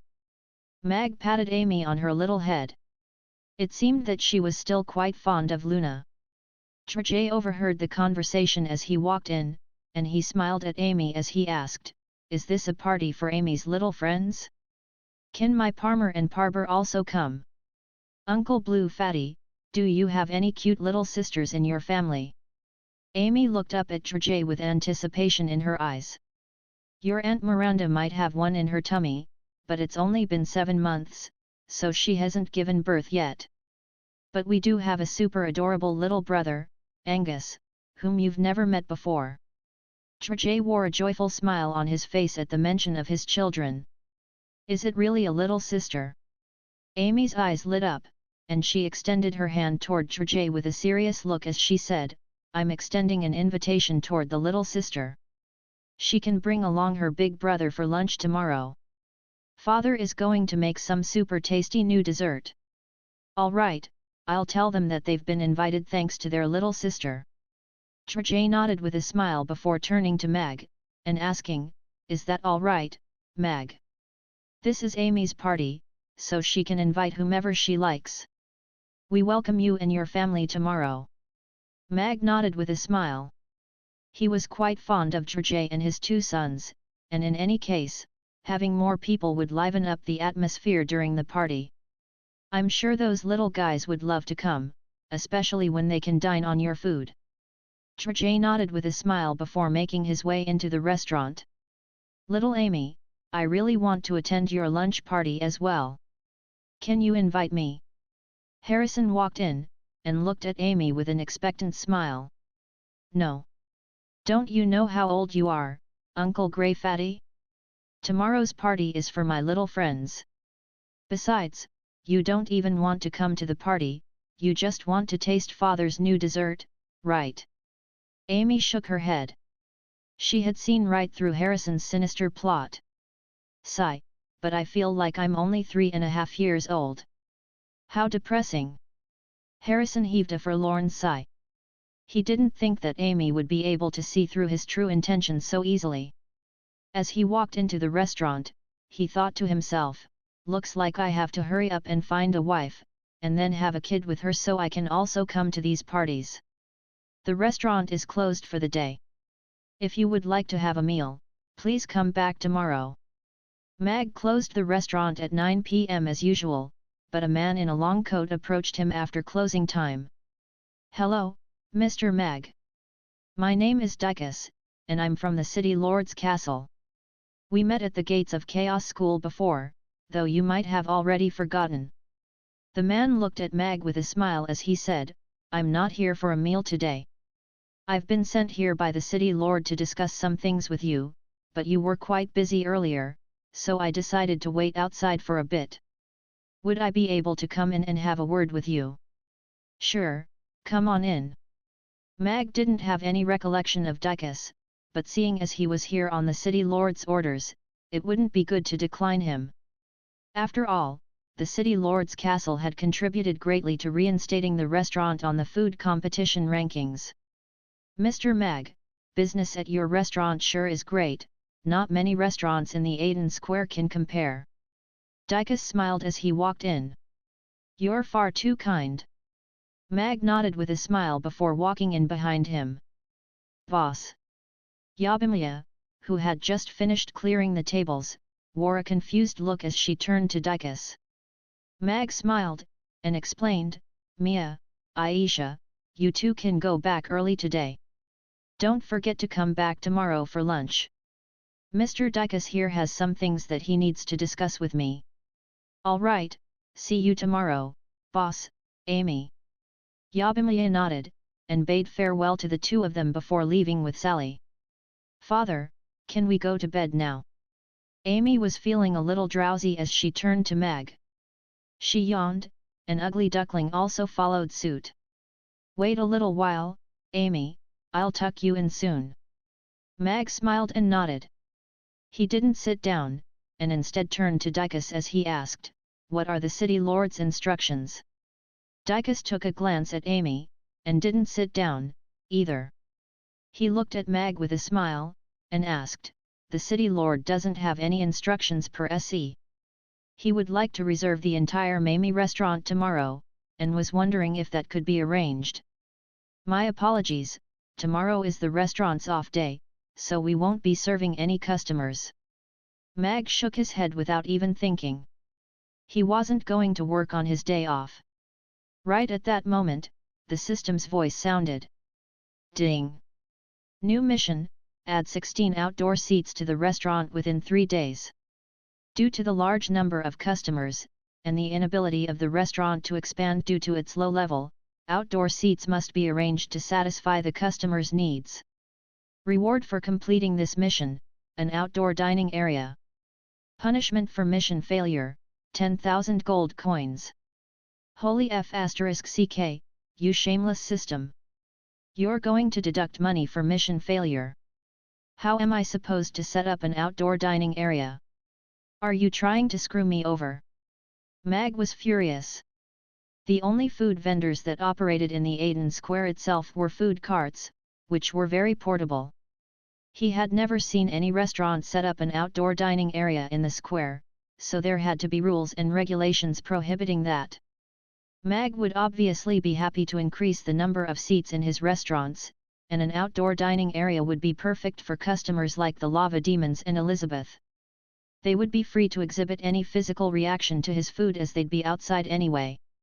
Please don't be so quick to turn me down, Mr. Mag. Perhaps you can state your price first. Dicus didn't think that Mag would refuse just because it was his off day. After all, it was the city lord that was making the request, and all restaurants would be clamoring for a chance to host the city lord for a meal. Perhaps the city lord's castle will be able to help me resolve this problem. Mag began to reconsider as he looked at Dicus, and he asked, when would the city lord like to reserve the restaurant? Tomorrow at noon. Dicus' eyes lit up. As expected, no restaurant owner would turn down the city lord. No, 2 voices answered in unison.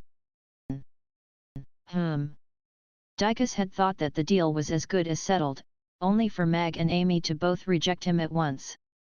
Furthermore, their voices firm and unyielding, without any intention of negotiating with him. I'm inviting my friends over for lunch tomorrow. I already promised them, so no. Amy had been already close to falling asleep, but she immediately snapped wide awake, and shook her head at Dicus with a serious expression. Mr. Mag, this is a request made by the city lord himself. Dicus ignored Amy, and attempted to negotiate with Mag. I'm sorry, but I've already promised a lunch party for my daughter and her little friends tomorrow. That's not going to change. Mag shook his head with a smile, and cut Dicus off mid-sentence. He placed his hand gently on top of Amy's head, and wasn't interested in negotiating at all. Dicus stared at Mag as if he had never heard anything so absurd. He was rejecting a request from the city lord just for a kid's party? How could anyone have such twisted priorities? You're the best, father. Amy rubbed her cheek against Mag's hand, and stuck out her little tongue at Dicus. This restaurant owner really is good to his daughter. But if I have a daughter as adorable as her, I'd probably spoil her like this as well. Dicus wore a resigned smile on his face at the sight of Mag's firm expression. He hesitated momentarily before adopting a more serious expression, and continuing, Mr. Mag, I shouldn't be telling you this in advance, but I feel like I should inform you of this so you're aware of the gravity of the situation. The city lord is not reserving the restaurant tomorrow for his personal affairs. Instead, he wants to hold the first conference between the giant dragons and demons at your restaurant. I can't reveal any specific details, but you should understand how beneficial this event would be to the status and reputation of your restaurant. A kid's party can be postponed, but this opportunity is not to be missed. They reserving the restaurant as a conference venue? Mag raised an eyebrow upon hearing that. A vast expanse of ocean separated the respective territories of the dragons and the demons, but conflicts between the two sides were still a common occurrence. It was quite apparent what the conference was going to be about, but Mag was confused with regard to why the city lord would hold the conference at a restaurant. Was he trying to use food to maintain world peace? Mag was perplexed. Father, Amy wore a conflicted expression on her little face as she looked up at Mag. She seemed to have understood what Dicus was saying, and grasped how important the situation was. My apologies, I've made a promise to my daughter, so I must deliver, that is what I require of myself as a father. Hence, the lunch party must be held tomorrow.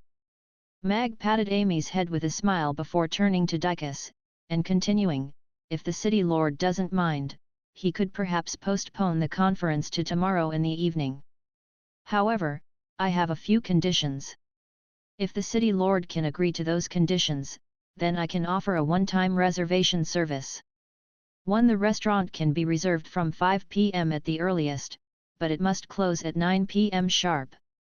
2. The reservation fee will be 3,000 gold coins, which covers double penalty rates for my staff to work on their day off, as well as the costs of the ingredients used for the meals. 3. The city lord's castle must ensure the restaurant's safety. If the restaurant is damaged during the course of the conference, compensation must be given. Lastly, I have one small request. My restaurant has developed a large customer base, but I have no intention of expanding it for now. Hence, I want to set up a few tables and chairs as an outdoor dining area next to the restaurant. Would the city lord's castle be able to sell or rent the plot of land next to my restaurant for that purpose?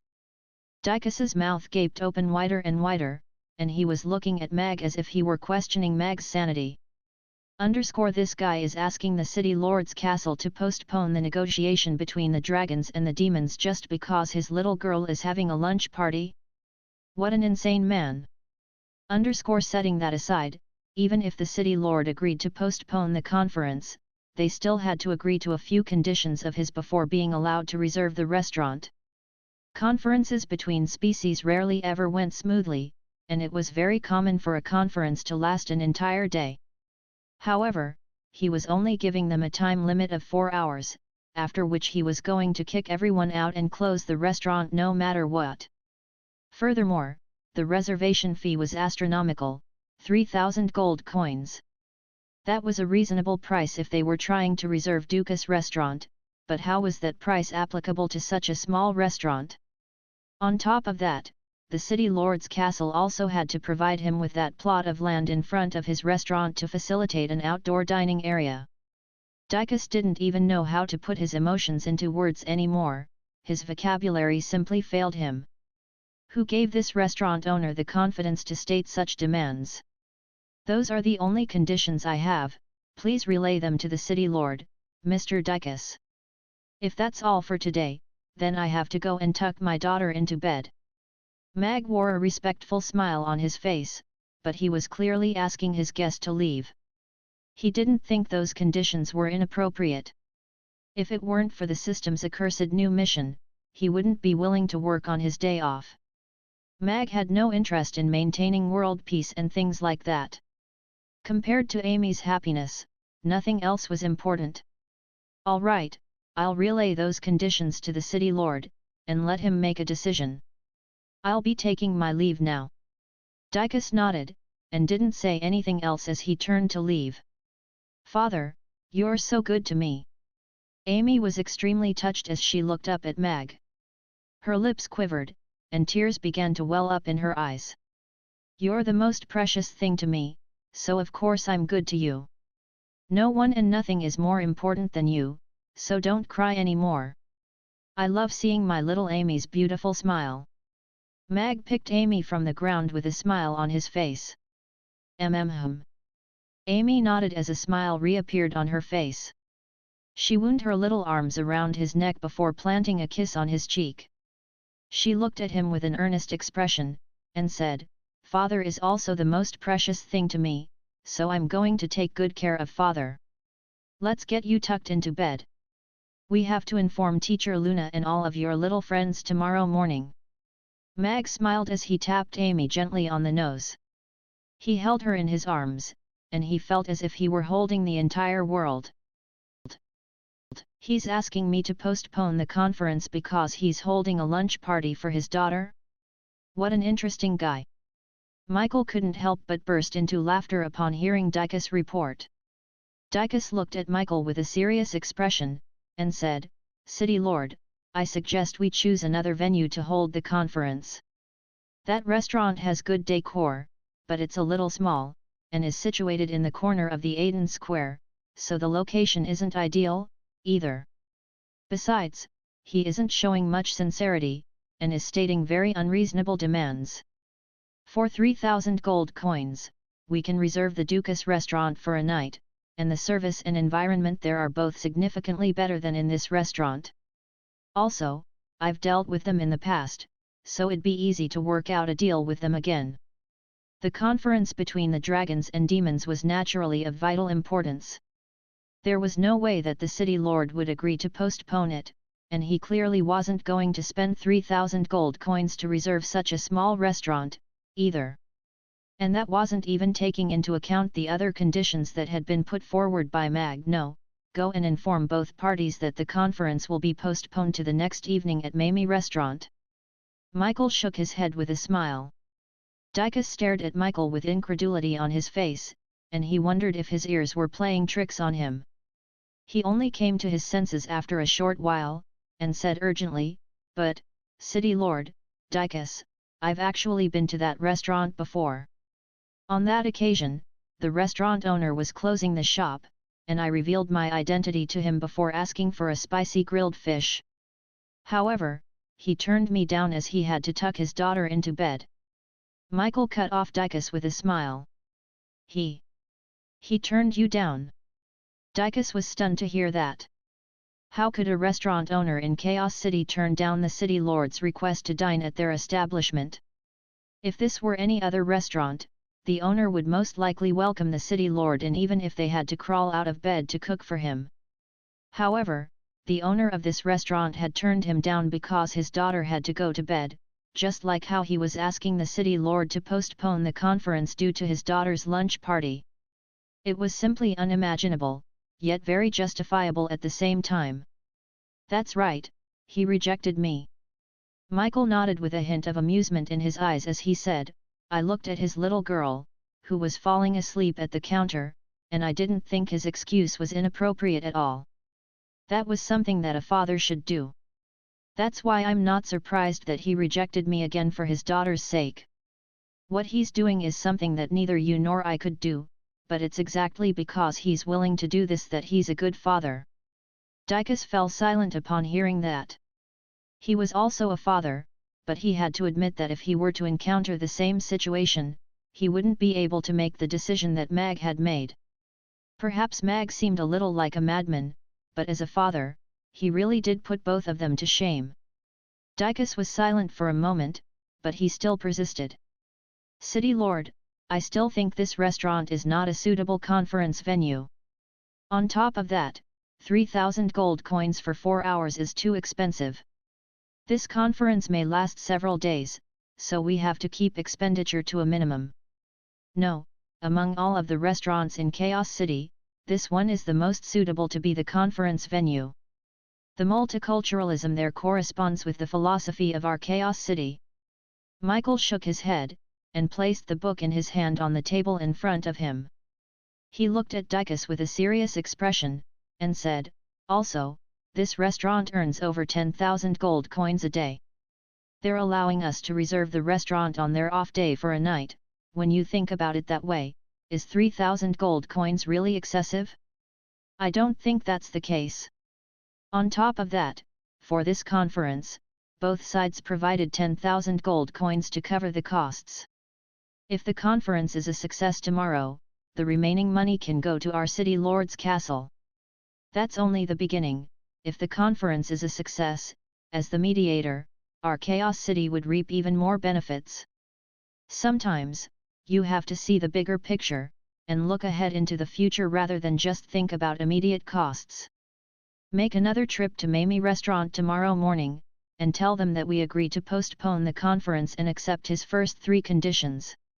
As for the outdoor dining area, go ask the Aiden Square Management Center to see if that's a viable request.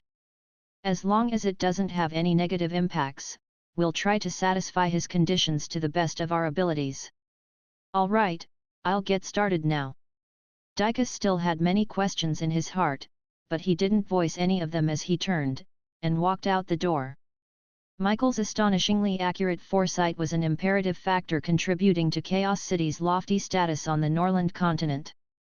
Of course, there was another factor that convinced Dicus, and that was Mamie Restaurant's daily revenue of over 10,000 gold coins. Only a handful of top restaurants in the Aiden Square could accomplish that, so for such a small restaurant to achieve such a brilliant feat suggested that they were definitely extraordinary in their own way. The conflicts between the dragons and the demons have always been very difficult to settle. If things progress as they usually do, it'll most likely take over a month for them to come to a resolution. During the process, fights will definitely break out as well. Hopefully, that won't happen at Mamie Restaurant tomorrow. Michael shook his head, picking up his book again. However, he only read a few pages before putting it down, and as he got up to leave the room, he murmured to himself, I should check on Vivian. As a father, Mag really does put me to shame. Mag told Amy a bedtime story to help her sleep. He then practiced his sword forms for a while before taking a bath, and going to bed. The soreness from sword practice was washed away by the warm water, and he felt very relaxed as if all of the pores in his entire body had opened up. There were already some noticeable muscles on his arms. They weren't very exaggerated or pronounced, but they still packed explosive force. His abdominal muscles had also become faintly visible, but he was always wearing his loose chef's suit, so it wasn't very apparent.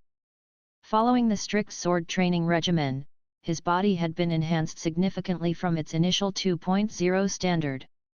Of course, it was still quite far away from 2.5, and he wasn't very sure himself just how powerful he was.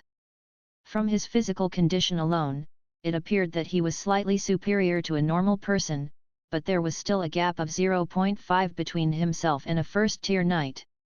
However, if he were to use his 13 swordplay forms, whose initial 5 forms he had completely mastered, he shouldn't have any issues defeating a first-tier knight, and perhaps even a second-tier one. A month ago, Mag was still a cripple who couldn't even hold onto a chef's knife. As such, he was very happy with his progress. Furthermore, he had 45,000 gold coins again, so he could purchase his next strength in the next few days. He could become more powerful through splurging money. That was a very satisfying feeling. System, I want to learn how to make ice cream now. Mag closed his eyes, and opened the shiny golden experience bag in his mind. System, are you messing with me? Mag wore a dark expression on his face, and was silent for a long time as he stared at the ice cream recipe in his mind. Please do not falsely accuse the system advocates justice and fairness, and never messes with anyone, the system replied. Then where is my Häagen-Dazs ice cream recipe? Mag spread his hands open. The Häagen-Dazs recipe consists of vanilla, mocha, blueberry, and chocolate-flavored ice cream, the system replied in a serious voice. F***ck. Mag rolled his eyes in response. As expected, he had underestimated how shameless the system was.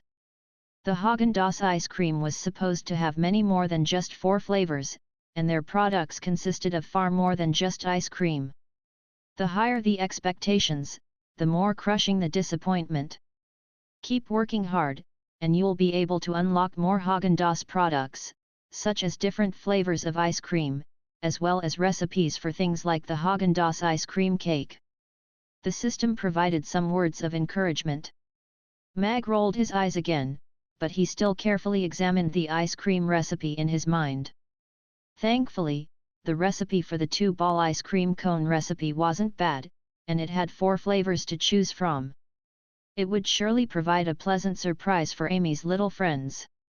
Mag took a deep breath to calm himself down before asking internally, "System, how much does it cost for the ingredients to make one serving of ice cream?" In order to help you make the best ice cream, the system has prepared the best ingredients, all of which are natural ingredients that have been carefully selected from all over the Norland continent. The vanilla plants are grown on a plateau in the northwestern region of the wind forest, and they're nurtured by the warm and humid air in the wind forest.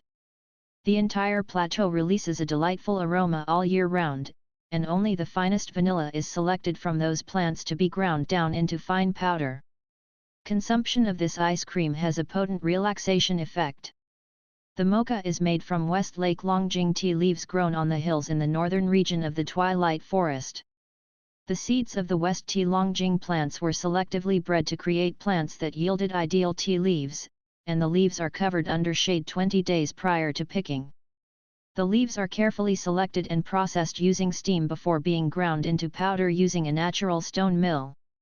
Each tea tree can only produce 100 grams of mocha. The milk is sourced from the cows that are being bred on the Mahair island of the Staro Sea. The super long daily sunshine exposure on the island ensures that there are high-quality pastures for the cows to graze on. All milk-producing cows listen to 4 hours of classical music every day, and the quantity as well as quality of milk produced are strictly regulated. As for the eggs, hence, the ingredients for each 2-ball ice cream cone cost a total of 80 copper coins. The system seemed to be very proud of the work that it had done. Holy F***CK. You're using Westlake Longjing tea leaves to make mocha ice cream? Do you not have a conscience? If my father were to hear of this, he would belt you to death. Mag's eyes widened upon hearing that. The holy lands of many species were being used as plantations and farms by the system. As expected, the ingredients produced by the system had never disappointed him. He had never heard of ice cream being produced from such extravagant ingredients. Mag had never been poor, but his imagination seemed to be a little restricted. He didn't dare to imagine what would happen to him if he were to use the prized jar of Longjing tea leaves in his father's study to make ice cream. However, Mag's mood improved significantly after hearing the system's introduction.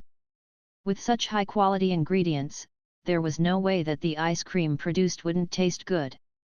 He wasn't some sort of ice cream enthusiast, and he couldn't recall whether he had once reviewed Häagen-Dazs ice cream. However, the system insisted that he had, so he had no choice but to accept that. He opened the door in his mind, and a white light flashed, immediately following which he arrived in the test field for the god of cookery. He looked around, and discovered that there was a new machine in the corner of the kitchen. It was a 2-in-1 ice cream and ice cream cone machine that was about a meter tall. Its silver metallic exterior gave off a very futuristic feel, and there was 1 cone slot as well as 4 different ice cream nozzles. There was also an LED screen for operating the machine, and the instruction manual had already appeared in Mag's mind. This fully automatic operation method is a little bland, but I like it. After digesting the information from the instruction manual in his mind, a smile appeared on his face. He turned the machine on, and experimented with it for a while before opening the fridge to pull out of the required ingredients. 3 days passed in the blink of an eye in the test field for the god of cookery. Mag pressed the start button with a solemn expression, and an ice cream cone slid out from its designated slot before it was accurately caught by Mag with a conical paper bag. He then pressed the button for vanilla ice cream, and 2 light yellow balls of ice cream fell onto the cone one after another, stacking on top of each other. The faint aroma of vanilla immediately wafted through the air. He put down the vanilla ice cream, and repeated that same process with the mocha, blueberry, and chocolate ice cream before placing the ice cream cones onto the rack beside him. The 4 flavors of ice cream were all vibrant in color, and even though they were being exposed to the open air, they were all melting quite slowly. Mag was brimming with confidence as he asked, "System, how about this time?" Ding! Congratulations, you have successfully mastered the production of 2-ball ice cream cone, and at the same time, you've unlocked the ice cream machine as well as all of the ingredients required to make the ice cream. The system's voice sounded. Not bad. Mag looked at the wall to find that only 3 days had passed, and a smug smile appeared on his face. By the way, system, aren't you forgetting something? Mag asked internally. You have already mastered the 2-ball ice cream cone, so you may leave the test field for the god of cookery. If you'd like to keep using the test field, then please pay the corresponding fee, the system replied. Not that. Mag shook his head.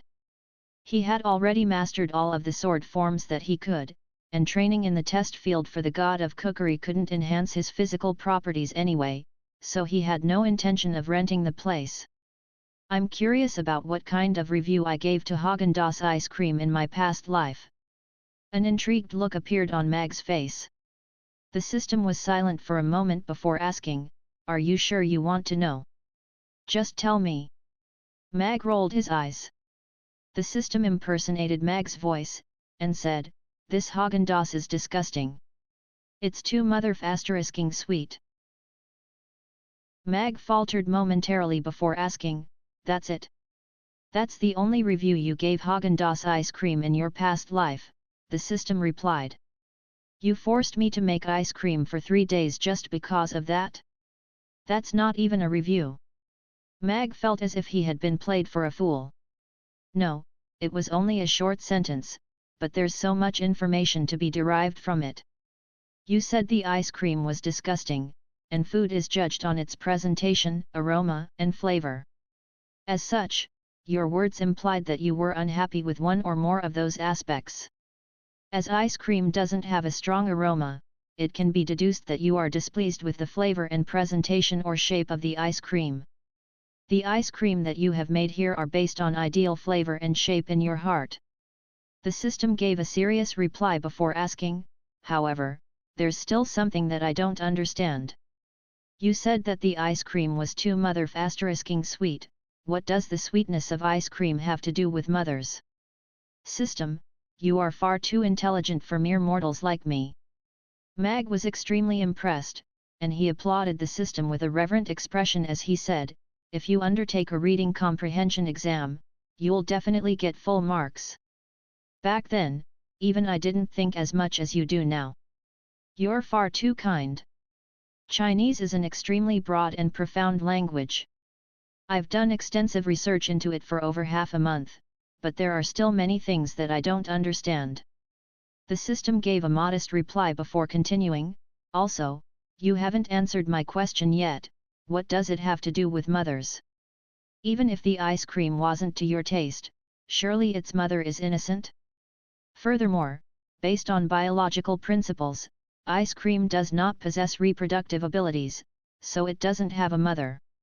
As such, that sentence contains flawed logic.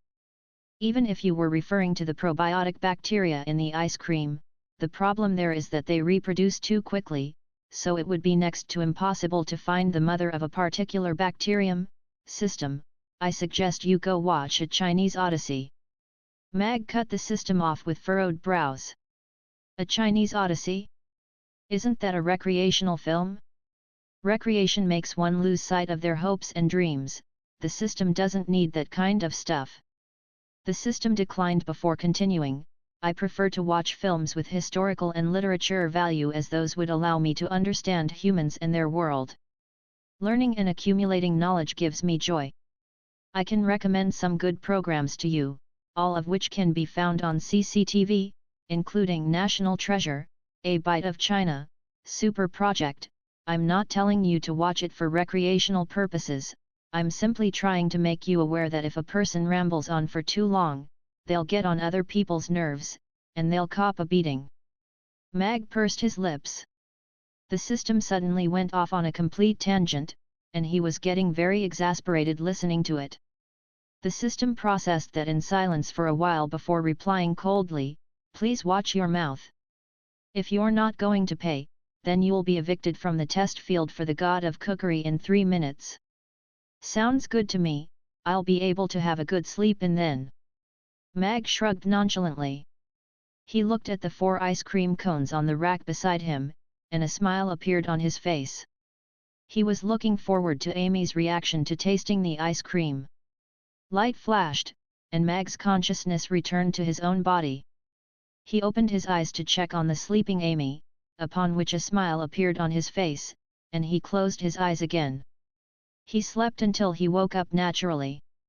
He looked at his bedside alarm clock, only to find that it was already 7:30. He then got up, planting a kiss on the sleeping Amy's forehead. She had been attending magic lessons for an entire week, and it appeared that she was very tired. Mag went downstairs to prepare breakfast for Amy, and he habitually looked outside, upon which he discovered a familiar figure outside his restaurant. He was a little surprised to see them, and he opened the door with a smile as he greeted, "Good morning, Mr. Dicus." "Mr. Mag, I'm here on the City Lord's orders. He has agreed to postpone the conference until tonight, and has also accepted the 3 conditions that you stated. However, we'll have to talk with the Aiden Square Management Center about the outdoor dining area. I've come over quite early today, and they're not open yet, so I'll have to give you a reply from them a bit later, and it may not be an affirmative one." Dicus cut straight to the chase. "All right, then I'll make some preparations for the conference tonight. However, I need to know how many people I will be serving so I can make ample preparations." Mag was a little surprised that the City Lord agreed to his conditions, but he didn't show it. He maintained his calm expression, and said, "I'll only be providing food up to a quota of 3,000 gold coins. Any additional food will require extra payment from the City Lord's castle, and the prices will be the same as the ones stipulated on the menu." Dicus smiled, and replied, "There will be a total of 10 people attending the conference.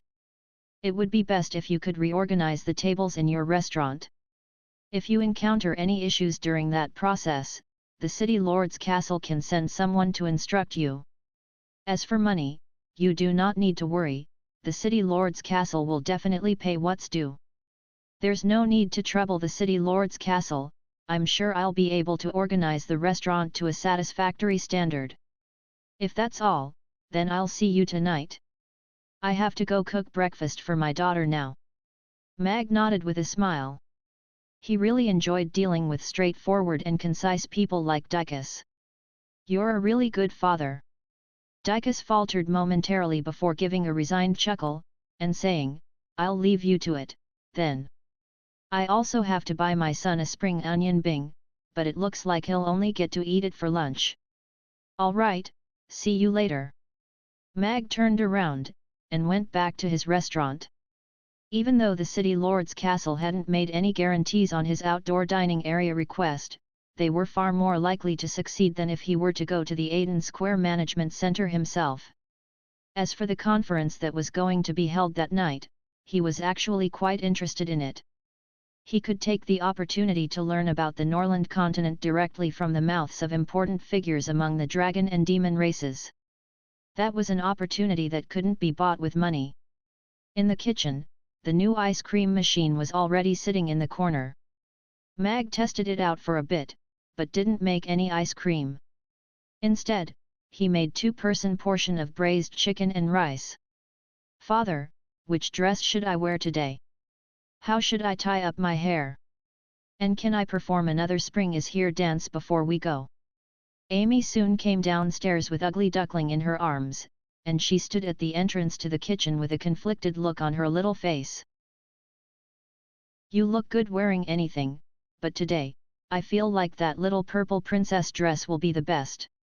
As for hairstyle, we can go with your favorite twin ponytail."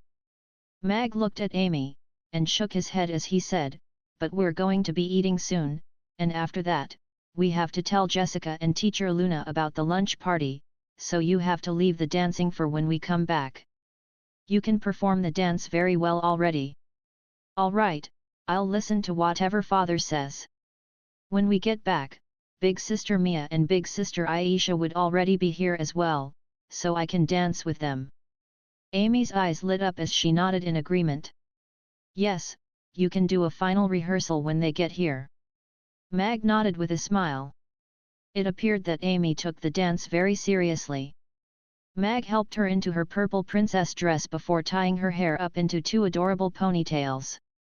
After breakfast, Mag rode on his bicycle toward Chaos School, along with Amy and a reluctant ugly duckling. His ostentatious bicycle drew a lot of attention as usual. Many people were unable to comprehend how two thin wheels in a line were able to advance with any semblance of stability. To them, it appeared as if there was some sort of invisible force pushing the bicycle from behind. Mag had no intention of popularizing his bicycle anytime soon. It was a good feeling to be the only cyclist on the streets, and it was also very interesting to see all of the envious eyes around him. He parked the bicycle at the gates of Chaos School. Due to the fact that it was a day off, there was almost no one in the entire school. There was only an occasional teacher or two and a few kids who were kicking a leather ball around. Mag strode over to the elderly man and the orc at the gates, and smiled as he asked, "I want to see Teacher Luna, is that all right?" He was quite familiar with the two of them as he was regularly accompanying Amy to school. Amy held Ugly Duckling in her arms, and wheedled, "We'll only be in there for a tiny little bit. We're here to invite Teacher Luna to a lunch party. Please." "All right, but don't spend too long in there. Turn right and walk all the way to the end, and you'll find the female teacher's dormitory. No men are allowed to enter, though, so you'll have to wait outside." The elderly man at the gates was very fond of Amy, and he pointed out the right direction for her. "Thank you." Mag nodded before making his way into the school with Amy. At the female teacher's dormitory, he asked the dormitory manager to notify Luna that they had come to see her. When Luna came downstairs to meet them, Amy immediately rushed forward with elation, and looked up at her with anticipation in her eyes as she asked, "Teacher Luna, we're here to invite you to a lunch party today.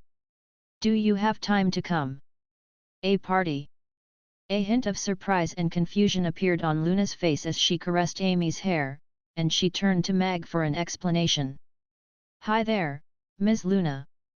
I'm hosting a lunch party for Amy and her friends today. Amy could choose whomever she wanted to invite, and you were the first person she thought of. If you have some time today, you can come to have some lunch at my restaurant. There won't be that many people, and most of them will be kids." Mag smiled as he looked at Luna, who was wearing a plain grey dress with a white silk scarf draped over her shoulders.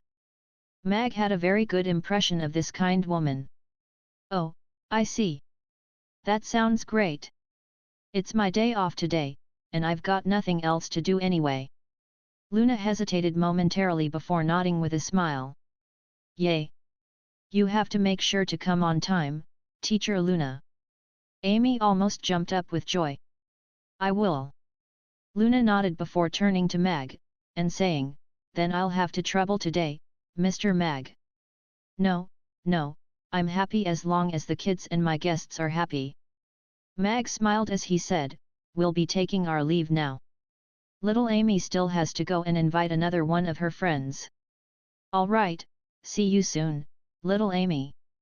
Luna smiled as she patted Amy on the head. She then stroked Ugly Duckling, which was still rather lethargic from bike sickness, and the smile on her face became even more vibrant. "Bye-bye, Teacher Luna."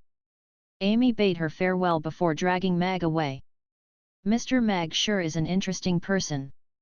A smile lingered on Luna's face as she looked at the two departing figures, and she only returned to the dormitory after they had disappeared from view.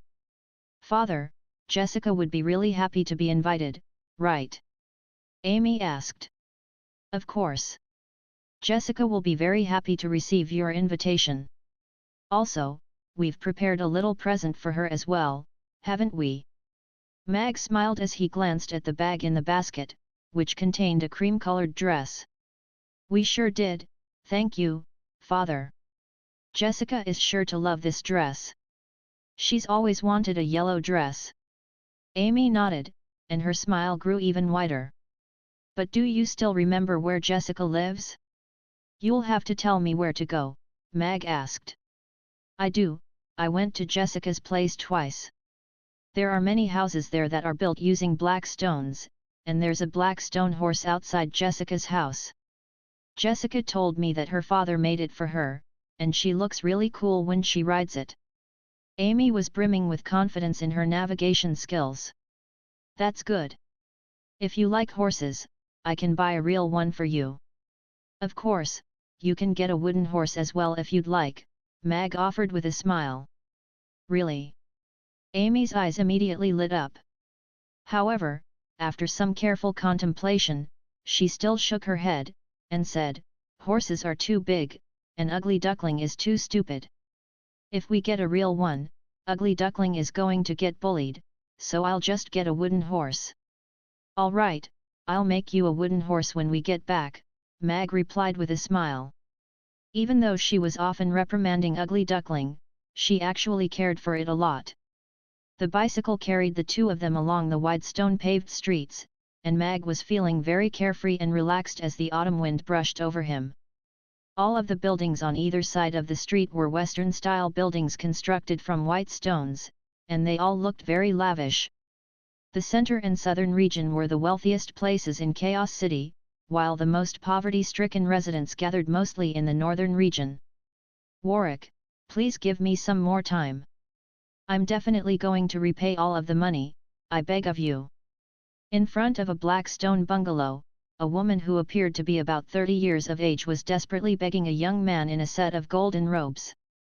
He had a second-tier knight badge adorned on his chest, and there were 6 burly men behind him, all of whom were appraising the woman with sinister expressions. Jessica was shielded behind the woman, and she glowered at the man who was treading on the back of her black stone horse as she clenched her little fists. "You won't be able to return my money even if I give you another year. I'll offer you an option: give me your daughter, and your debt will be waived. I haven't had such a beautiful little girl for a long time." Warwick looked at Jessica, and a lustful look appeared in his eyes. "No. I won't do it. I definitely won't give Jessica to you." Rebecca immediately began to back away with a panicked expression upon hearing that. She pressed herself tightly against the wall with Jessica behind her as she stared at Warwick with a wary expression. She had heard many rumors about Warwick in the past few years. Countless women had fallen prey to him, and all of them had suffered terrible fates. There was even no lack of little girls among his victims. Not long ago, he had impregnated a 12-year-old girl, only to kick her in the stomach in a drunken tirade, instantly killing both the girl and her unborn baby.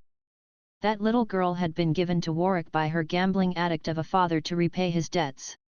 If Jessica were to fall into his hands, Rebecca couldn't imagine what would happen to her. She would rather kill Jessica with her own 2 hands than let her be taken by Warwick. The underlings standing behind Warwick began to chuckle with sinister expressions, and their eyes roamed over Rebecca and her daughter without any inhibitions. A widow and her daughter were completely defenseless. Furthermore, the widow was still relatively pleasing to the eye, so she would provide entertainment for them while Warwick took the little girl. A few people began to emerge from the black bungalows nearby, but all of them merely looked on with numb expressions on their faces. There was no anger, no excitement, nor any hint of emotion in them. The road was paved with black stones, and it was riddled with potholes. There had been some heavy rainfall in recent times, and those potholes were still filled with rainwater. They blended into the black houses nearby, making them appear as if they were miniature mine pits. Mag pushed his bicycle alongside him, and asked Amy, who was sitting on the bicycle seat, a question. "Amy, are you sure this is the right place?" "Yes, I'm sure Jessica's house is nearby." Amy nodded with an earnest expression. "All right, let's keep going, then." Mag nodded with a smile despite the fact that it was the 3rd time that Amy had said that. Even so, what could he do? Little celestial maidens like her were born to be pampered, and he had no choice but to continue onward, avoiding one puddle after another along the way. After growing accustomed to the lavish Aden Square, it was a bit jarring to suddenly find himself traversing an area inhabited by poverty-stricken residents. Even in Chaos City, there were still many people who lived below the poverty line. "That's not something for you to decide. You're obligated by law to pay your debts.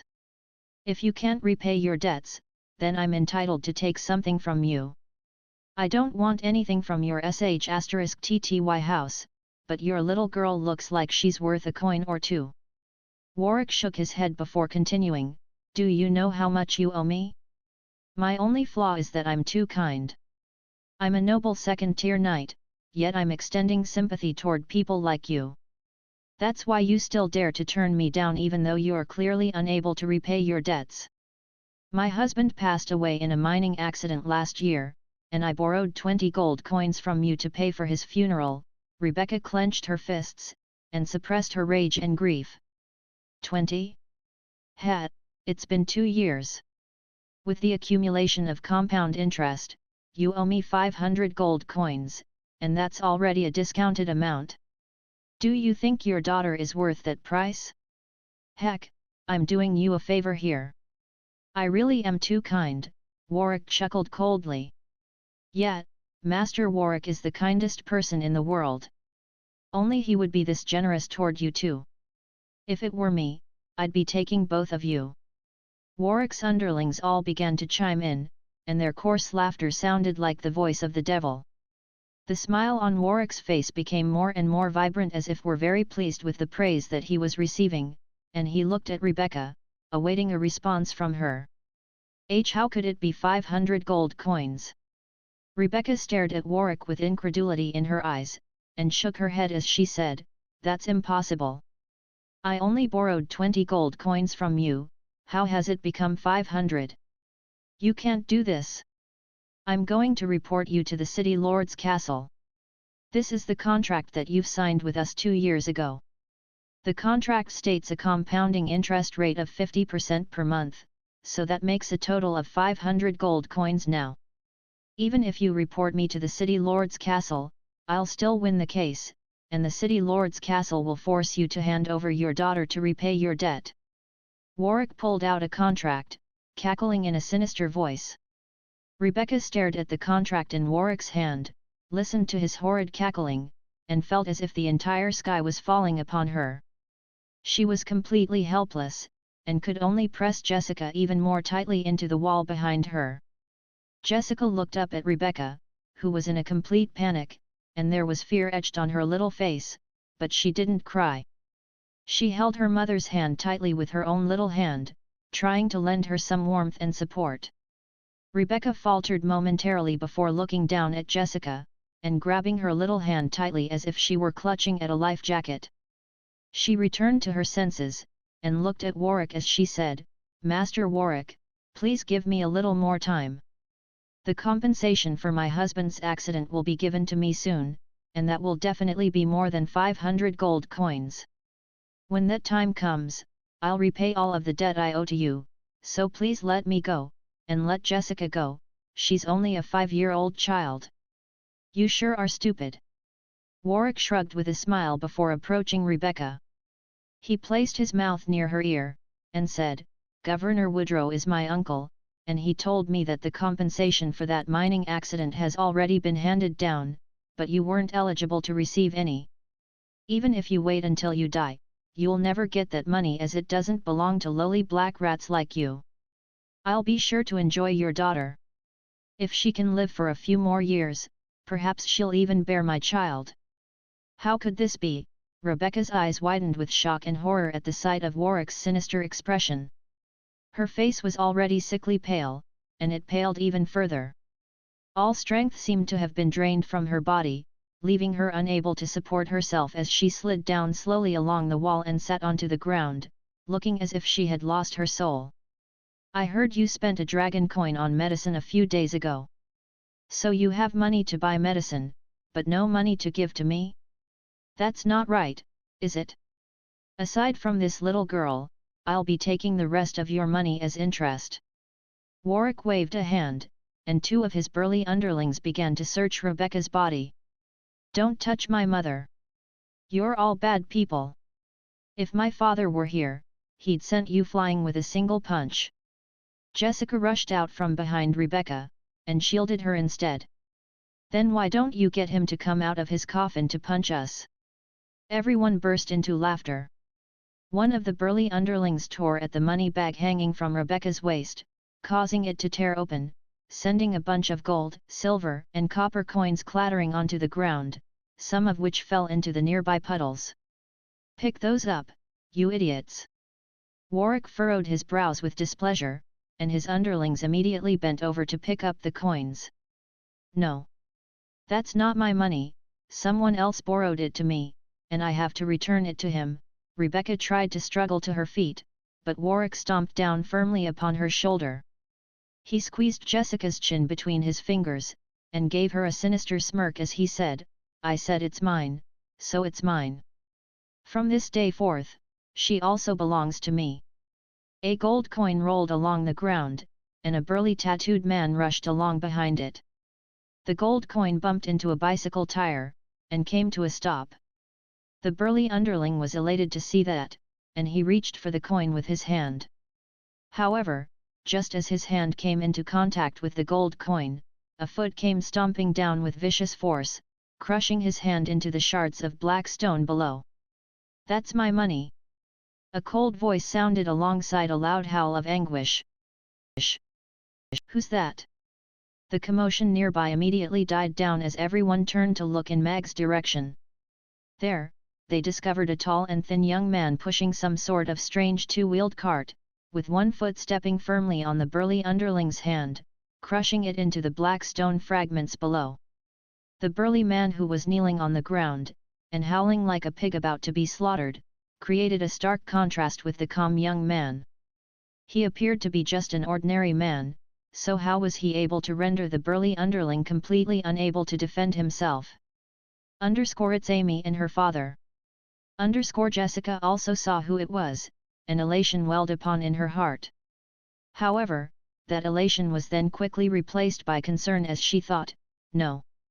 They shouldn't be here. These bad people are going to hurt them as well, what should I do?" Rebecca was already in complete despair, and was preparing to kill Jessica before killing herself when she also caught sight of the new arrivals. She didn't know who the young man was, but she immediately recognized Amy, and she hurriedly yelled, "Leave us, and get out of here. They're all bad people." The nearby onlookers were still spectating with numb expressions as if nothing could evoke an emotional response within them. "Who are you?" Warwick lifted his foot from Rebecca's shoulder as he sized up Mag with narrowed eyes. His underlings also strode toward Mag with sinister expressions, some of them had even drawn the sabers on their waists. They didn't know who Mag was, but he was alone, and didn't appear very powerful, so they were confident that they would be able to take care of him. Mag looked at Rebecca, who was sprawled on the ground, and Jessica, whose chin was being squeezed in Warwick's hand, and he heaved a sigh of relief upon seeing no apparent injuries on their bodies. He then looked up at Warwick, and his grip tightened around the handlebars of his bicycle as a hint of killing intent appeared in his eyes. He was a pedophile who was extorting a widow, and trying to abduct her daughter. Someone like him deserved to die. "Release Jessica at once, you bad man. Otherwise, I'll teach you a lesson. I, Amy, am super powerful." Amy stood up on her little seat, and pointed at Warwick with an enraged expression. "Oh, we've got another little beauty here. Looks like my luck is quite good today, I'll be able to enjoy two little beauties tonight. It's a pity that she's a little too young, but whatever, I'll just keep her for a couple of years." Warwick turned to look at Amy, upon which his eyes lit up as he licked his lips. "Boss, we'll capture her for you." His underlings roared with laughter as they surrounded Mag. "Amy, sit tight and be a good girl now. Father will take care of them." Mag parked his bicycle before stroking Amy's little head. "All right, I'll be cheering you on, Father. You have to beat these bad people and save Jessica." Amy was already preparing to unleash her fireball magic, but she immediately sat back down obediently, and nodded with anticipation in her eyes. Mag nodded, raising the foot that was weighing down firmly on the burly man's hand, and kicking him viciously in the face. The kick landed like a sledgehammer blow, completely twisting his flabby face, and sending his massive body of over 100 kilograms flying through the air before crashing into the oncoming underlings. 5 people were knocked to the ground amid the sound of cracking bones at once. The cocky underlings, who'd been boasting about capturing Amy just a moment ago, weren't even able to stand up now, and all of them had suffered broken bones as they howled in agony. Wow! Father is so strong! Amy clapped her little hands together with joy. Ugly Duckling had finally recovered somewhat from its bike sickness, and it raised its head to take a glance at what was happening before its head drooped again as if it couldn't develop an interest in anything. Amy's father is super powerful. Jessica was initially quite concerned, but her eyes immediately widened with incredulity and reverence. So, strong. Rebecca looked at all of the burly men who had been felled by Mag, and her concern for Mag and Amy's safety also subsided. A hint of hope then welled up in her heart, but she looked at the second-tier knight badge on Warwick's chest, and her heart constricted once again. Warwick was a powerful second-tier knight, which was why he had been able to wreak so much havoc in the area without encountering any opposition. No one could resist him, and no powerful knights would grace this god-forsaken place with their presence. A hint of emotion finally appeared on the faces of the onlookers standing outside the black stone houses. They first looked at the howling underlings on the ground, and then at Mag with disbelief in their eyes.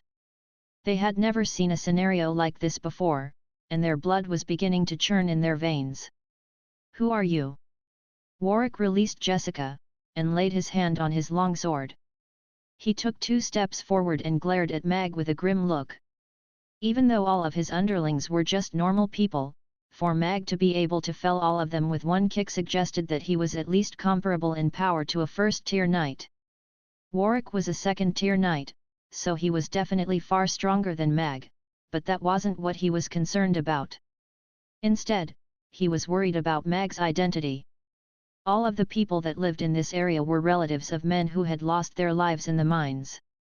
Without any breadwinners in their families, even survival was quite difficult for them, so there was no way that they would be able to muster any meaningful resistance.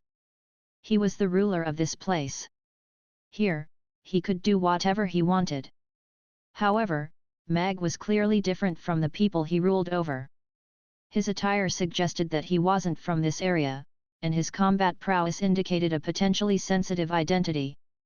At the very least, he wasn't like these black rats that he could bully without any inhibitions. "A piece of scum like you doesn't deserve to know my name." Mag snapped a branch off a nearby tree, and pointed it at Warwick's second-tier knight badge as he sneered. "And you don't deserve that badge, either. What kind of knight are you supposed to be? Who the f*** do you think you are? How dare you say I'm not worthy of being a knight?" Warwick instantly flared up in rage, and drew his longsword. His title as a knight had been revoked by the Knight Association the year prior, but he had never told anyone about that. As such, Mag's words really struck a sensitive nerve. His status as a knight made him feel superior to everyone else, and that was why he always wore his knight badge in public. He derived from it a twisted sense of vain satisfaction. "I'm here to show you what a real knight should be." Mag's expression was very calm, and his gaze cooled as he looked at Warwick. "Are you challenging me?" Warwick chuckled coldly with a hint of disdain on his face. "No, I'm giving you the chance to challenge me." Mag shook his head calmly. Everyone had fallen completely silent, even the underlings on the ground had stopped howling. They were all looking up at Mag with a hint of horror in their eyes. Around these parts, no one dared to speak like that to Warwick. However, this man had just defeated them with a single kick. Could it be that he truly possessed the power to oppose Warwick? He was challenging Warwick to a duel while wielding a tree branch. What arrogance! Warwick was a powerful second-tier knight who could easily bring them down with a single finger. "Father is so cool." Amy's eyes were glowing as she stared at Mag. She held a ball of fire in one hand and a ball of icy flames in the other, and she was prepared to toss them at any moment. "Shut up!" Warwick glared at Amy before turning to Mag with a thunderous expression. He had always been the one looking down on others, so Mag's high and mighty attitude made him furious. He said coldly, "You're very arrogant." "Father," he yelled at me. Amy pouted at Mag with a pitiable expression. The two balls of fire in her hands gradually rose into the air. "Don't worry, Father will make him pay the price for yelling at you." Mag offered gentle words of consolation. If Amy launched those fireballs, Warwick probably wouldn't even be able to last a second. However, he didn't want that to happen. He wanted to protect Amy with his own power. Mag turned to Warwick, and sneered, "Do you not even have the courage to challenge me? A duel between knights is always a battle to the death." A cruel smile appeared on Warwick's face. "So that's why you're scared?" Mag nodded calmly as if he were stating an objective fact. "You're asking to be killed, bastard." Warwick gritted his teeth, and raised his sword to point at Mag as he said, "I, Warwick, challenge you to a duel. Do you dare to accept? A knight issuing a challenge? That's never happened around these parts. Is that young man going to be able to beat Warwick? Warwick's a powerful second-tier knight, boss will definitely win. He's the most powerful person I've ever seen." Everyone was cheering on one of the two sides as they looked on with nervous expressions. Never would they have thought that a regular debt-collecting trip would escalate into a duel. Duels weren't prohibited in Chaos City, and as long as the duel was consensual on both sides, the Grey Temple and the City Lord's castle wouldn't press any charges even if one party were killed. It appeared that this battle was also only going to be decided after one party died. However, was Mag going to accept the challenge? Everyone turned to him to gauge his response. Even though he had just sent 5 people flying with a single kick, he was holding a flimsy little branch, and wore a set of loose grey robes.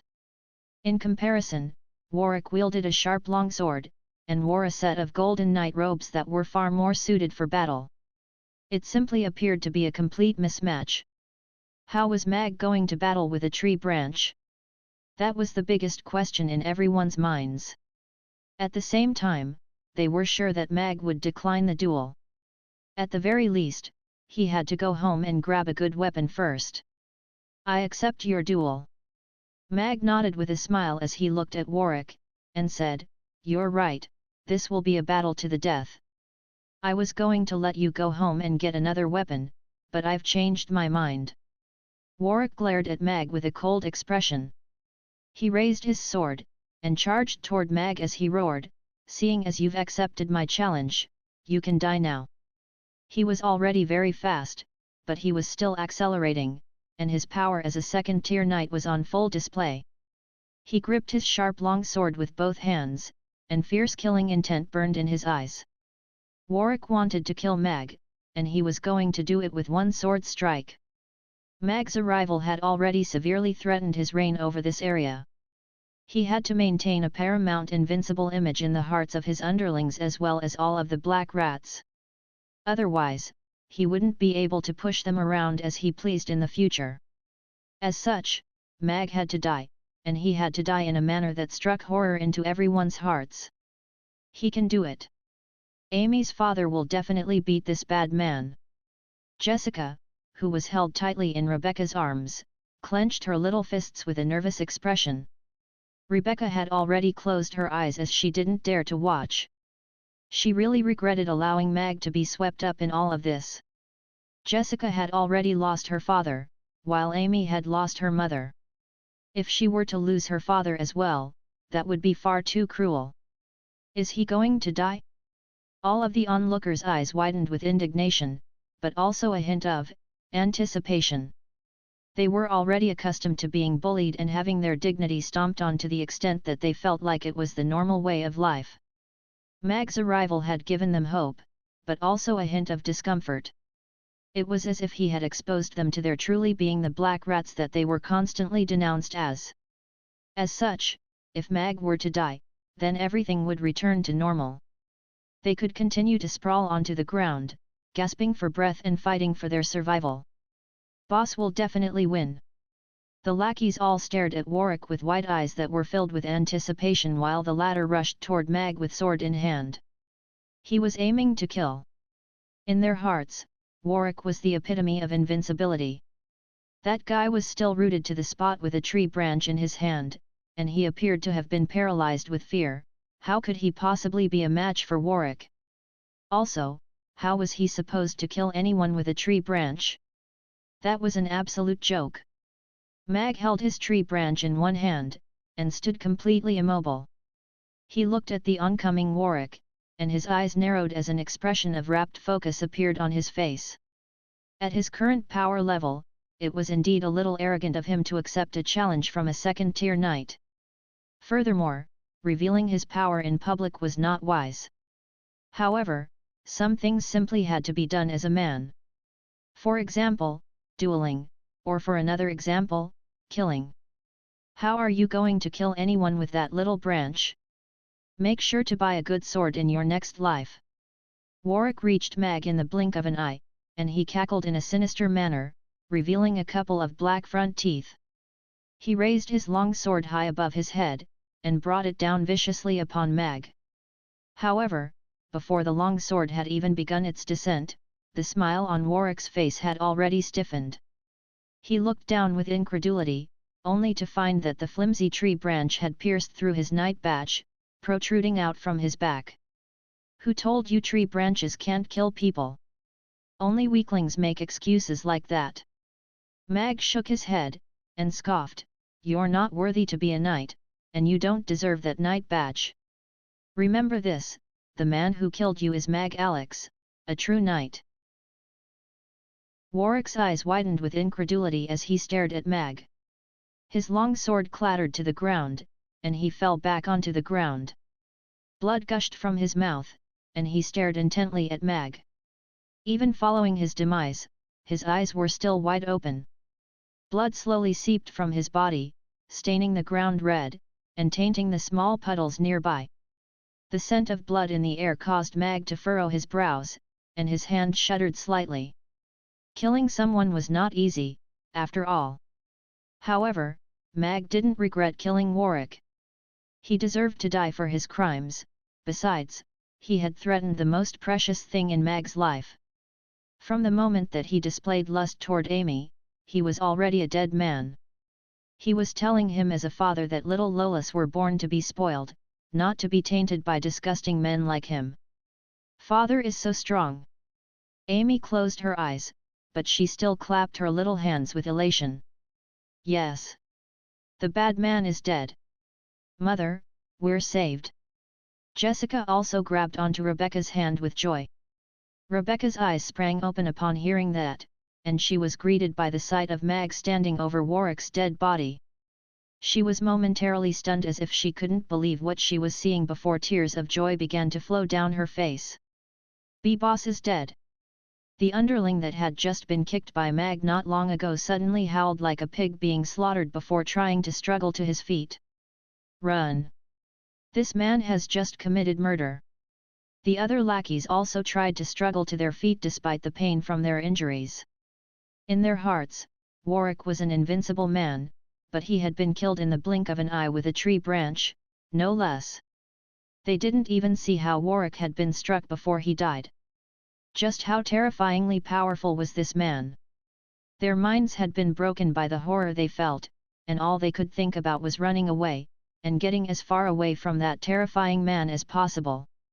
Mag looked at the burly lackeys that were preparing to run away, and he asked coldly, "Did I say you could leave?" The underlings immediately faltered in their steps upon hearing that. Even Warwick was no match for this man, they didn't dare to run away without his permission. "Please let us go. We're all good people, but we've been forced by Warwick to do his bidding.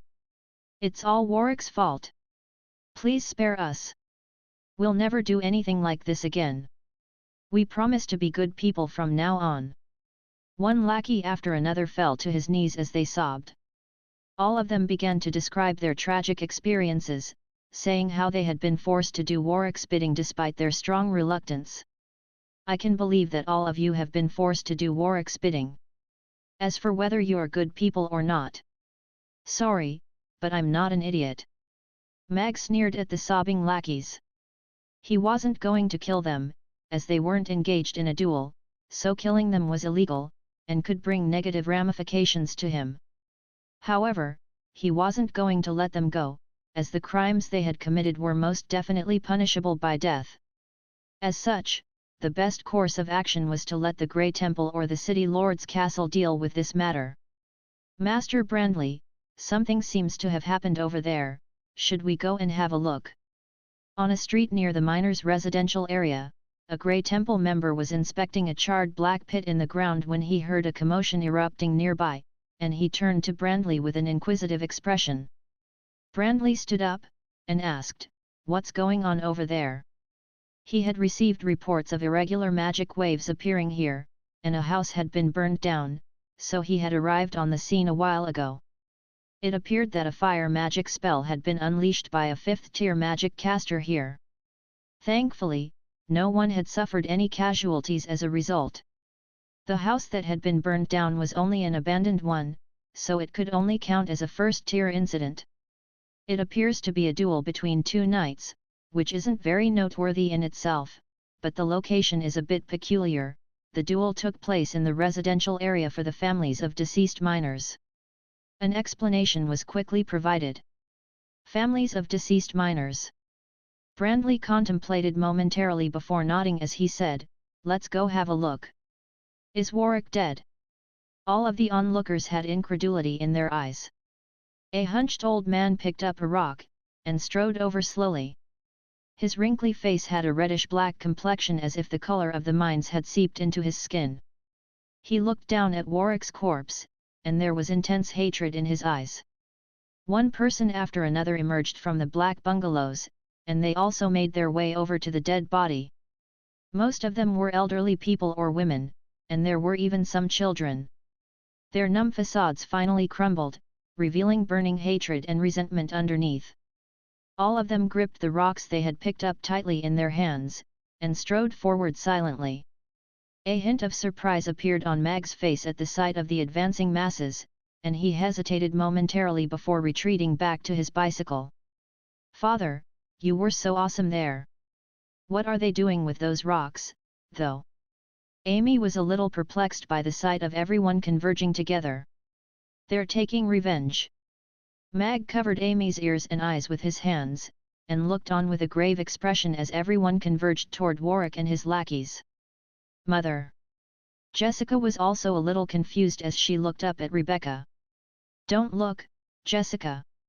You're not the same as them. You're going to become the best seamstress in Chaos City, you still have hopes and dreams." Rebecca held Jessica tightly in her AMS, and clamped her hands over her ears. Splat!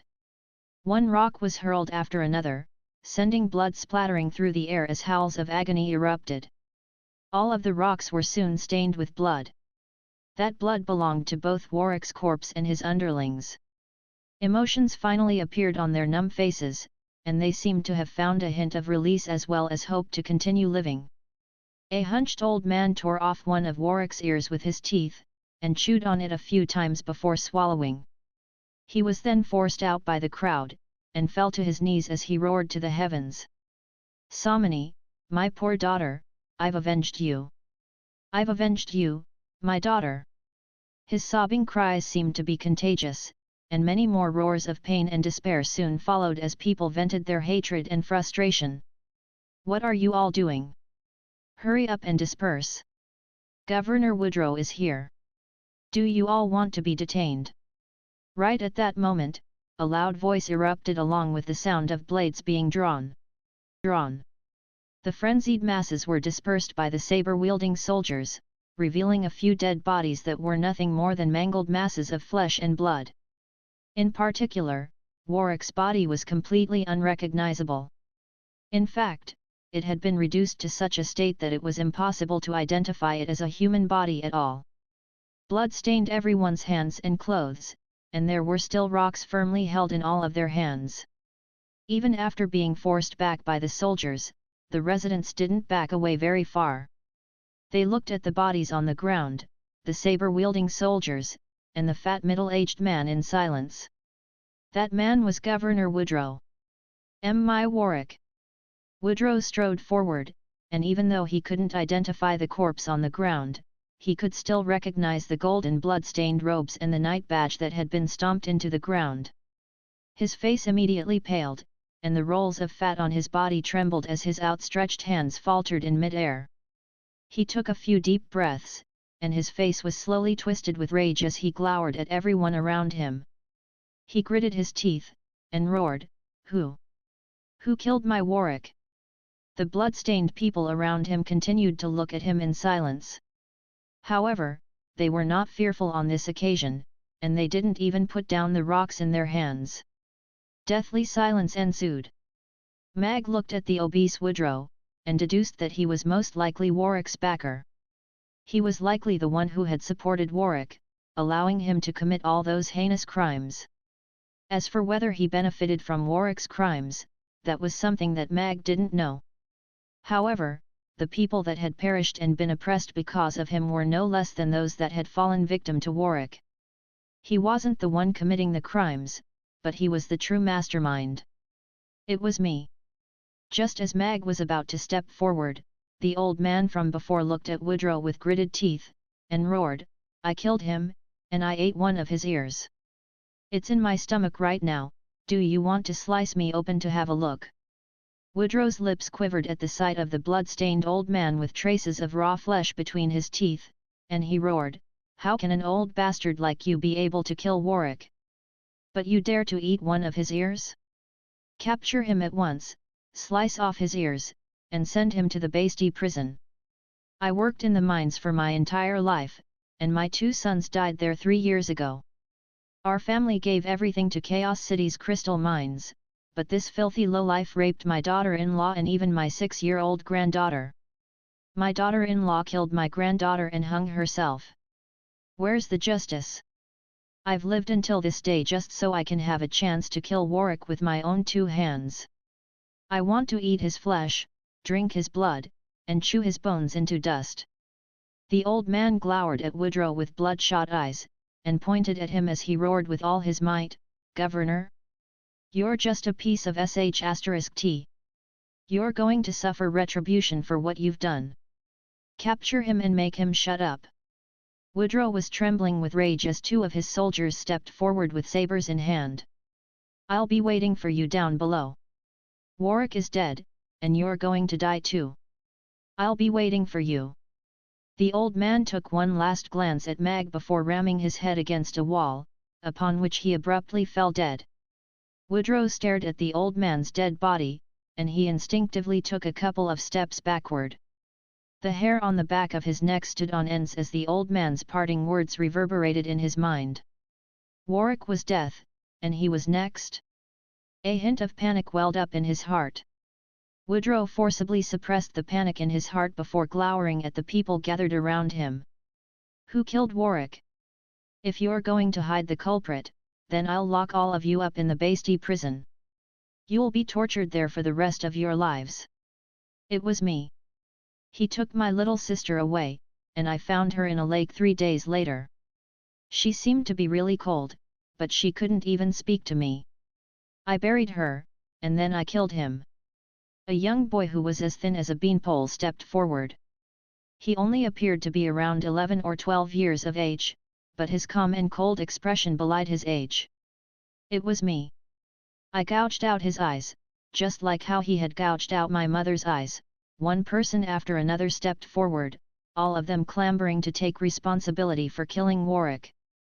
"Looks like I shouldn't have let him die such a quick and painless death." Mag looked at the body of the old man on the ground, and sighed internally as rage welled up in his heart. He knew that even in Chaos City, there was a dark underbelly. Even in a modern society with law enforcement, there were always places that light couldn't shine upon, and this city was no exception. However, he had never imagined that such atrocities were taking place so close to him. This residential area wasn't even all that far away from the grandeur of the Aden Square, but in comparison, it was like a living hell. The scum that he had just killed and the ones that were backing him really did deserve to die. Woodrow looked at all of the people walking toward him, and he discovered that the vulnerable black rats seemed to have all gone insane. They didn't even appear to fear death anymore. Right at that moment, a thin young man standing next to Woodrow pointed at Mag, and yelled, "Governor, it was him. He must have been the one who killed Master Warwick. No matter how many of these black rats there are, there's no way that they could be a match for Master Warwick. Otherwise, they wouldn't have waited until today to attack him." Woodrow immediately turned to Mag, upon which a surprised expression appeared on his face. That man clearly didn't belong to this place, and it was very likely that he was the culprit behind Warwick's death. With that in mind, he waved a hand, and commanded, "Detain him at once. He was the one who challenged me, and was killed during our duel. According to Chaos City laws, you don't have the right to detain me."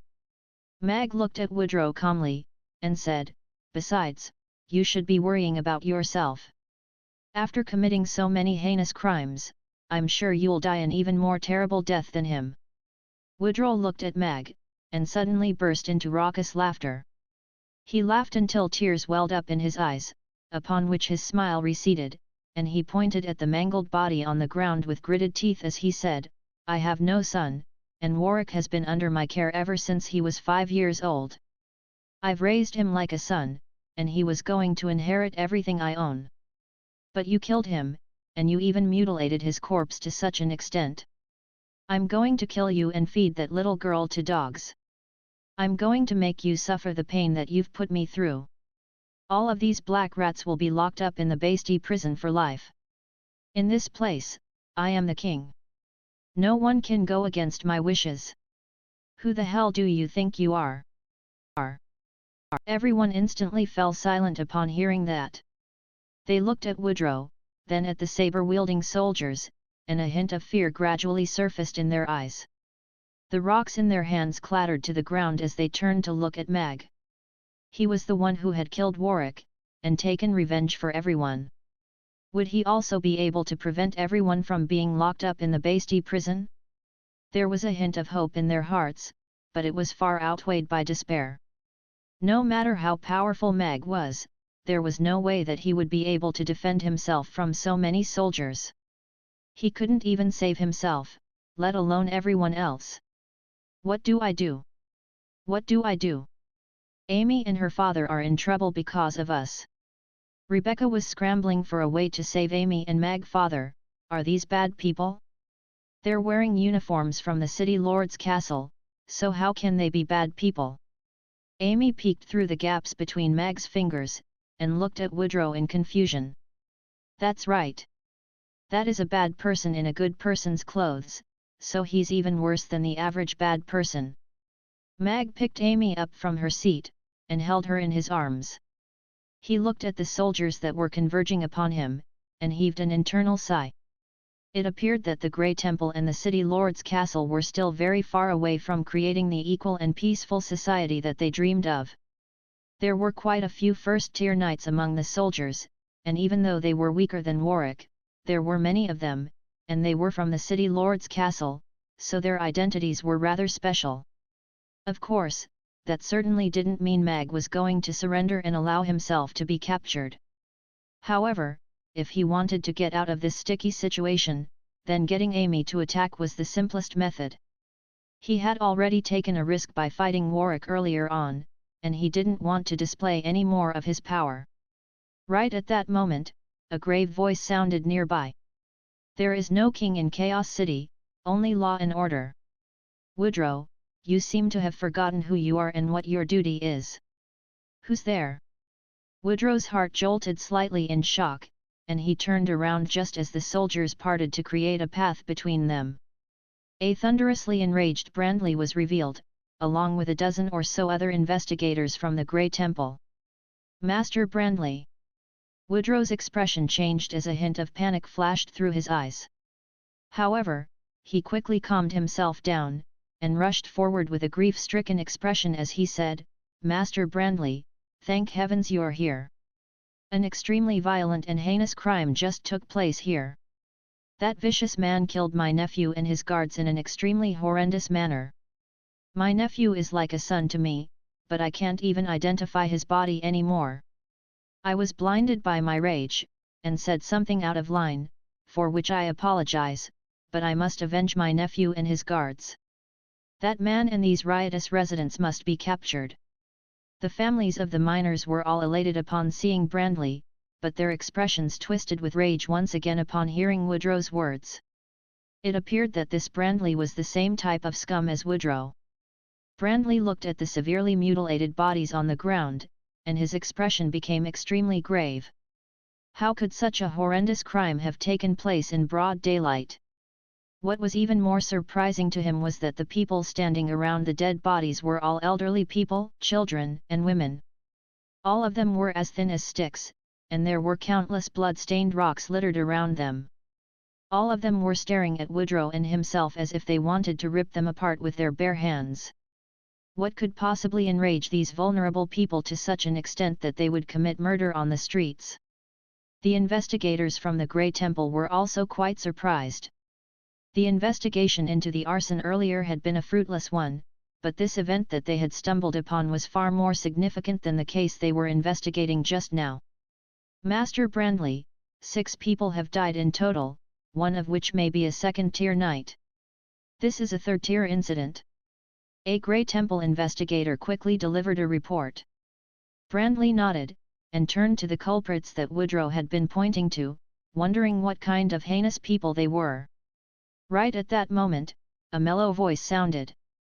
"Grandpa blah blah, are you here to arrest these bad people? They're all really bad, so you should hurry and capture them." Brandley faltered momentarily upon hearing that, turning in the voice's direction, only to discover Mag with Amy in his arms, surrounded by soldiers. A surprised look appeared on his face as he asked, "Mag, Amy, why are you two here?" An ominous feeling suddenly welled up in Woodrow's heart, and he gulped nervously as he asked, "Master Brandley, do you know them? Does Amy's father know this official?" Rebecca was also very surprised. She felt as if she had unwittingly climbed into an emotional roller coaster. A hint of hope appeared in the eyes of the miners' relatives again. Perhaps this man really could save them. Unfortunately, we might be the murder culprits that he was referring to. Of course, I disagree. That is a false accusation in my opinion. Mag shrugged as he looked at Brandley. Grandpa blah blah was the nickname Amy had invented for Brandley, as that was what his name sounded like to her, and he couldn't help but want to burst into laughter whenever he heard it. "We're innocent." Amy shrugged as she splayed her little hands out before her. Brandley looked at the mangled bodies on the ground, and then looked at Mag and Amy, who didn't even have a single drop of blood on their bodies.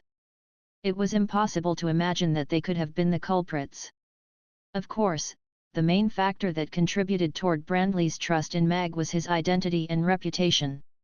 He was the owner of an insanely popular restaurant, and his 4-year-old daughter was already a 3rd-tier magic caster who had 2 10th-tier magic casters as her masters. Mag was a hero who had struck down the culprit in a 4th-tier incident, and a man who dared to fight off vicious werewolves with his chef's knife to protect his customers. There was no way a man like him would commit murder for no reason on the streets, especially not in front of his daughter. He's a restaurant owner in the Aden Square. "Woodrow, tell me what happened here." Brandley turned to Woodrow with a serious expression. He couldn't just declare Mag and his daughter innocent based on his personal judgment alone, but their identities were very special.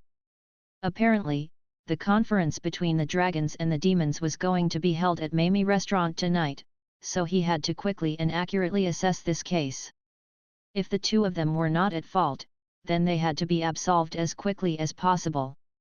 Otherwise, the conference could be affected, which could result in catastrophic consequences. Woodrow's expression was a little uncertain. Brandley's sudden arrival had completely ruined his plans, and to make matters even worse, the former was familiar with the man who had killed his nephew. No matter what happened, he had to kill that man as soon as possible, both to avenge Warwick, and to prevent him from acting as a witness against his crimes. Woodrow stepped forward, and tried to take the initiative. "Master Brandley, I don't know what kind of relationship you share with his murderer, but we have sufficient evidence that he was the one who committed the crime, so we have to arrest him along with these riotous citizens for interrogation." This is a case for our city lord's castle, so I trust that the Grey Temple won't intervene, right? Brandley's brows furrowed slightly as he turned to look at Woodrow. Judging from his reaction, Brandley was almost certain that there was some fishy business going on. However, he was using the city lord's castle's backing against him, and it was quite difficult to ignore. The victims in the crime here were people from the city lord's castle, so according to the regulations, the Grey Temple really shouldn't be stepping in. You're lying. Grandpa blah blah, he's a really bad man. Amy was quite angry as she said, that bad man wanted to bully Jessica and her mother, and then he wanted to kill father, and that was why father killed him. He also did bad things to many other people here. Woodrow glared at Amy, and roared, "Shut up! A stupid brat like you has no right to spout nonsense here." "Father, I'm scared." Amy immediately hit her head into Mag's chest. "Don't worry, I'm here." Mag stroked Amy's back in a comforting gesture, and turned to Woodrow with a mocking sneer as he said, "A pure child like my daughter isn't allowed to speak the truth, but a fat piece of SHT like you is allowed to say whatever he wants? Just because you're obese doesn't mean the whole world revolves around you. You only managed to get so fat by extorting all of these poor people here. Do you not have any conscience? You." Woodrow pointed at Mag, and the rolls of fat all over his body quivered with rage. No one had ever dared to insult him like this before. Brandley was also quite surprised as he looked at Mag. Who would have thought that the benevolent and amicable Mag would have such a sharp tongue? He hesitated momentarily, and wasn't in a hurry to say anything. He didn't know what had happened to lead up to this crime, and he had to gather more information before deciding whether it was appropriate for the Grey Temple to intervene.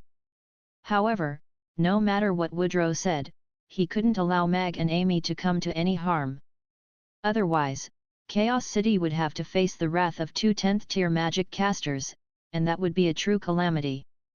As such, he whispered into the ear of one of the investigators, upon which the latter nodded, and quickly departed. "You call these riotous citizens?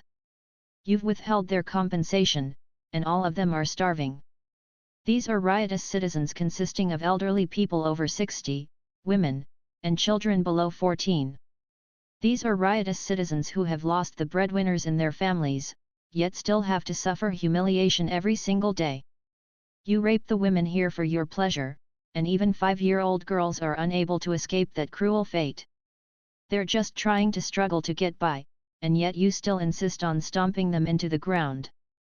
These are the riotous citizens that you're referring to." Mag's smile grew colder and colder as he spoke. He looked at Woodrow and his soldiers, and interrogated, "Are they not supposed to be angry? Do they deserve to live like this? Think about all of the miners who gave their lives for the sake of constructing Chaos City. How are they supposed to rest in the afterlife, knowing that their families are suffering such horrendous treatment?" The soldiers slowly lowered their heads, and also unconsciously lowered their sabers. Their eyes were downcast, and they didn't dare to look at Mag. A sobbing erupted within the crowd. The young boy who had just calmly recounted how he had found his sister in a lake before burying her finally burst into tears as he collapsed on the ground. An old woman hugged a girl who was missing a hand tightly to her chest, and she tried to suppress the sound of her sobs. A woman with hideous scars on her face stared blankly at Mag as tears streamed down her face. Brandley looked around him, and he felt as if his heart had completely constricted.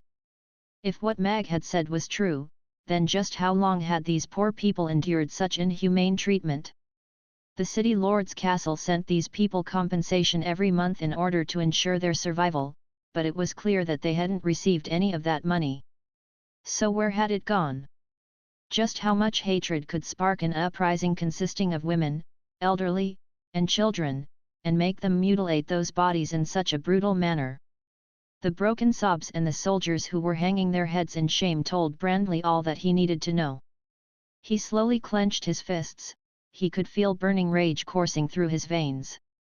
A panicked expression appeared on Woodrow's face as he yelled at the top of his lungs, "Bullsh*t! That's all bullsh*t! Detain them! Detain these people at once! The soldiers looked at each other, all of them were a little hesitant. Woodrow kicked a soldier beside him to the ground, and roared, "I'm the governor, so you have to do what I say. Are you guys trying to revolt?" All of the soldiers were still quite reluctant, but they raised their sabers upon hearing that, and made their way hesitantly toward Mag and the relatives of the deceased miners. Everyone from the Grey Temple knew what was going on upon seeing that. They all stood around Mag before drawing their long swords and wands. "Why are you so flustered, Governor?" Mag's rage continued to build as he listened to all of the sobs around him, and he looked at Woodrow with a mocking sneer as he said, "You don't have to use the city lord's castle to intimidate us. Truth be told, I've already met the city lord himself. On top of that, he's going to hold the conference between the dragons and the demons at my restaurant tonight. If you'd like to plead your case, you can come over tonight and talk to the city lord. I'm sure he'll be very interested to hear what you have to say.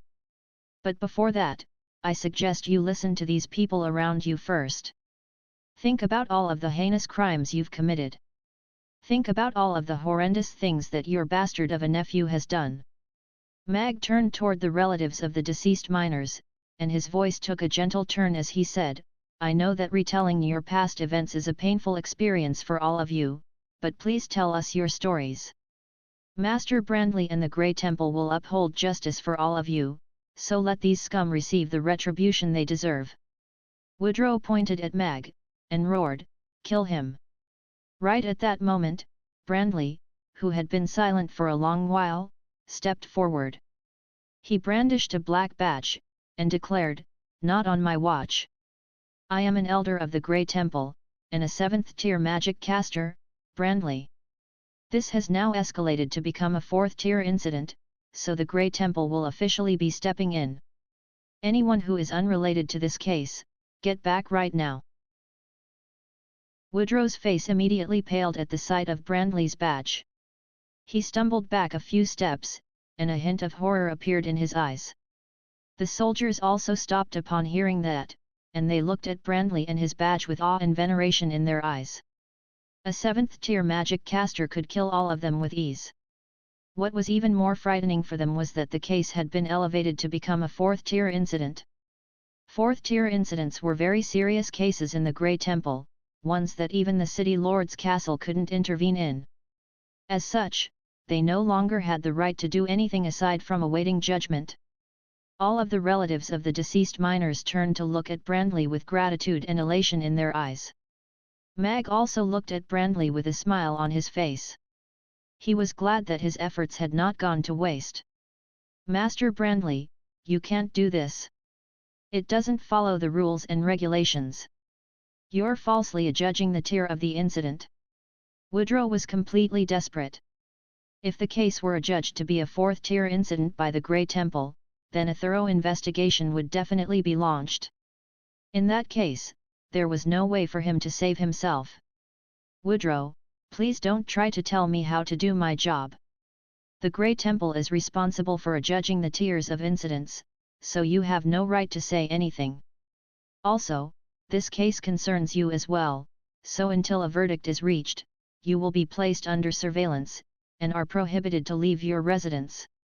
Brandley looked at Woodrow with a serious expression, and 2 investigators from the Grey Temple stepped forward, one on Woodrow's right, the other on his left.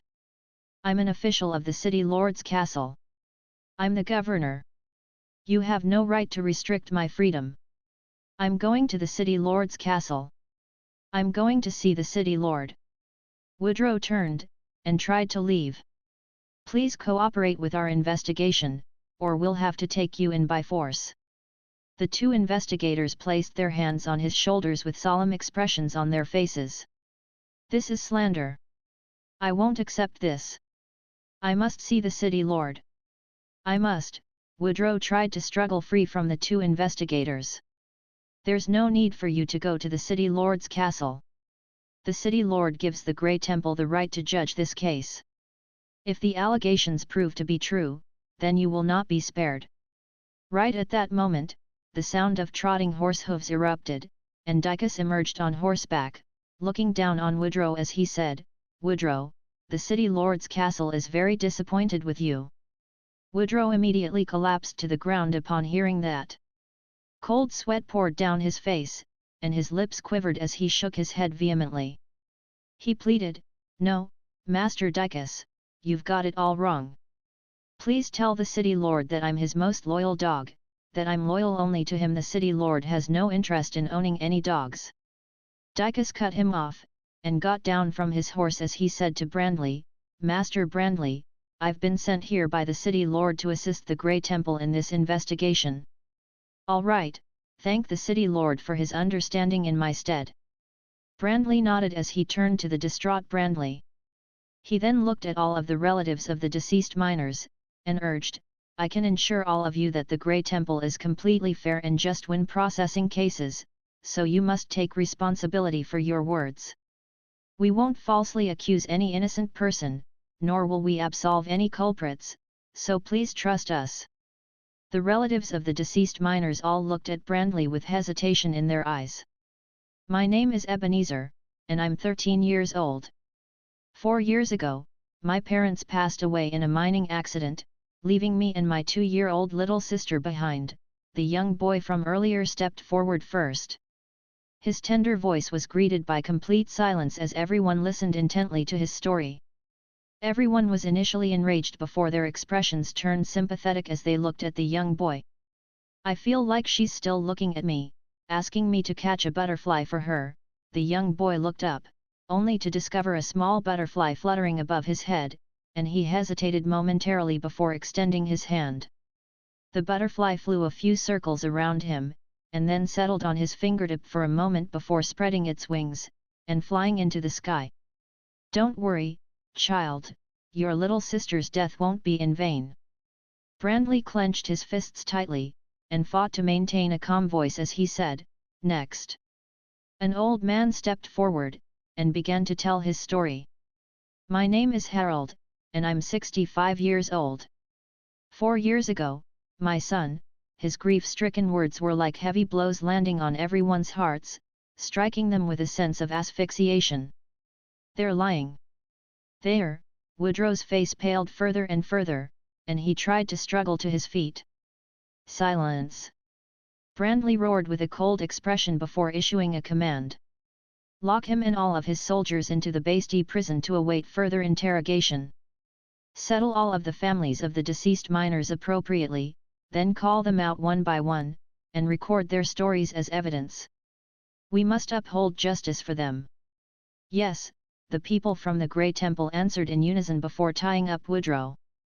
All of his soldiers were also stripped of their weapons, and herded into a tight bunch.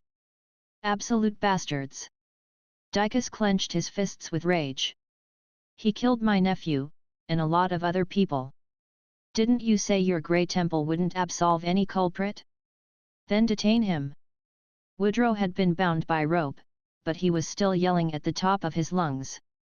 "It's yet to be confirmed whether Mr. Mag actually killed your nephew or not, but even if he did, he should be lauded as a hero for ridding Chaos City of such scum.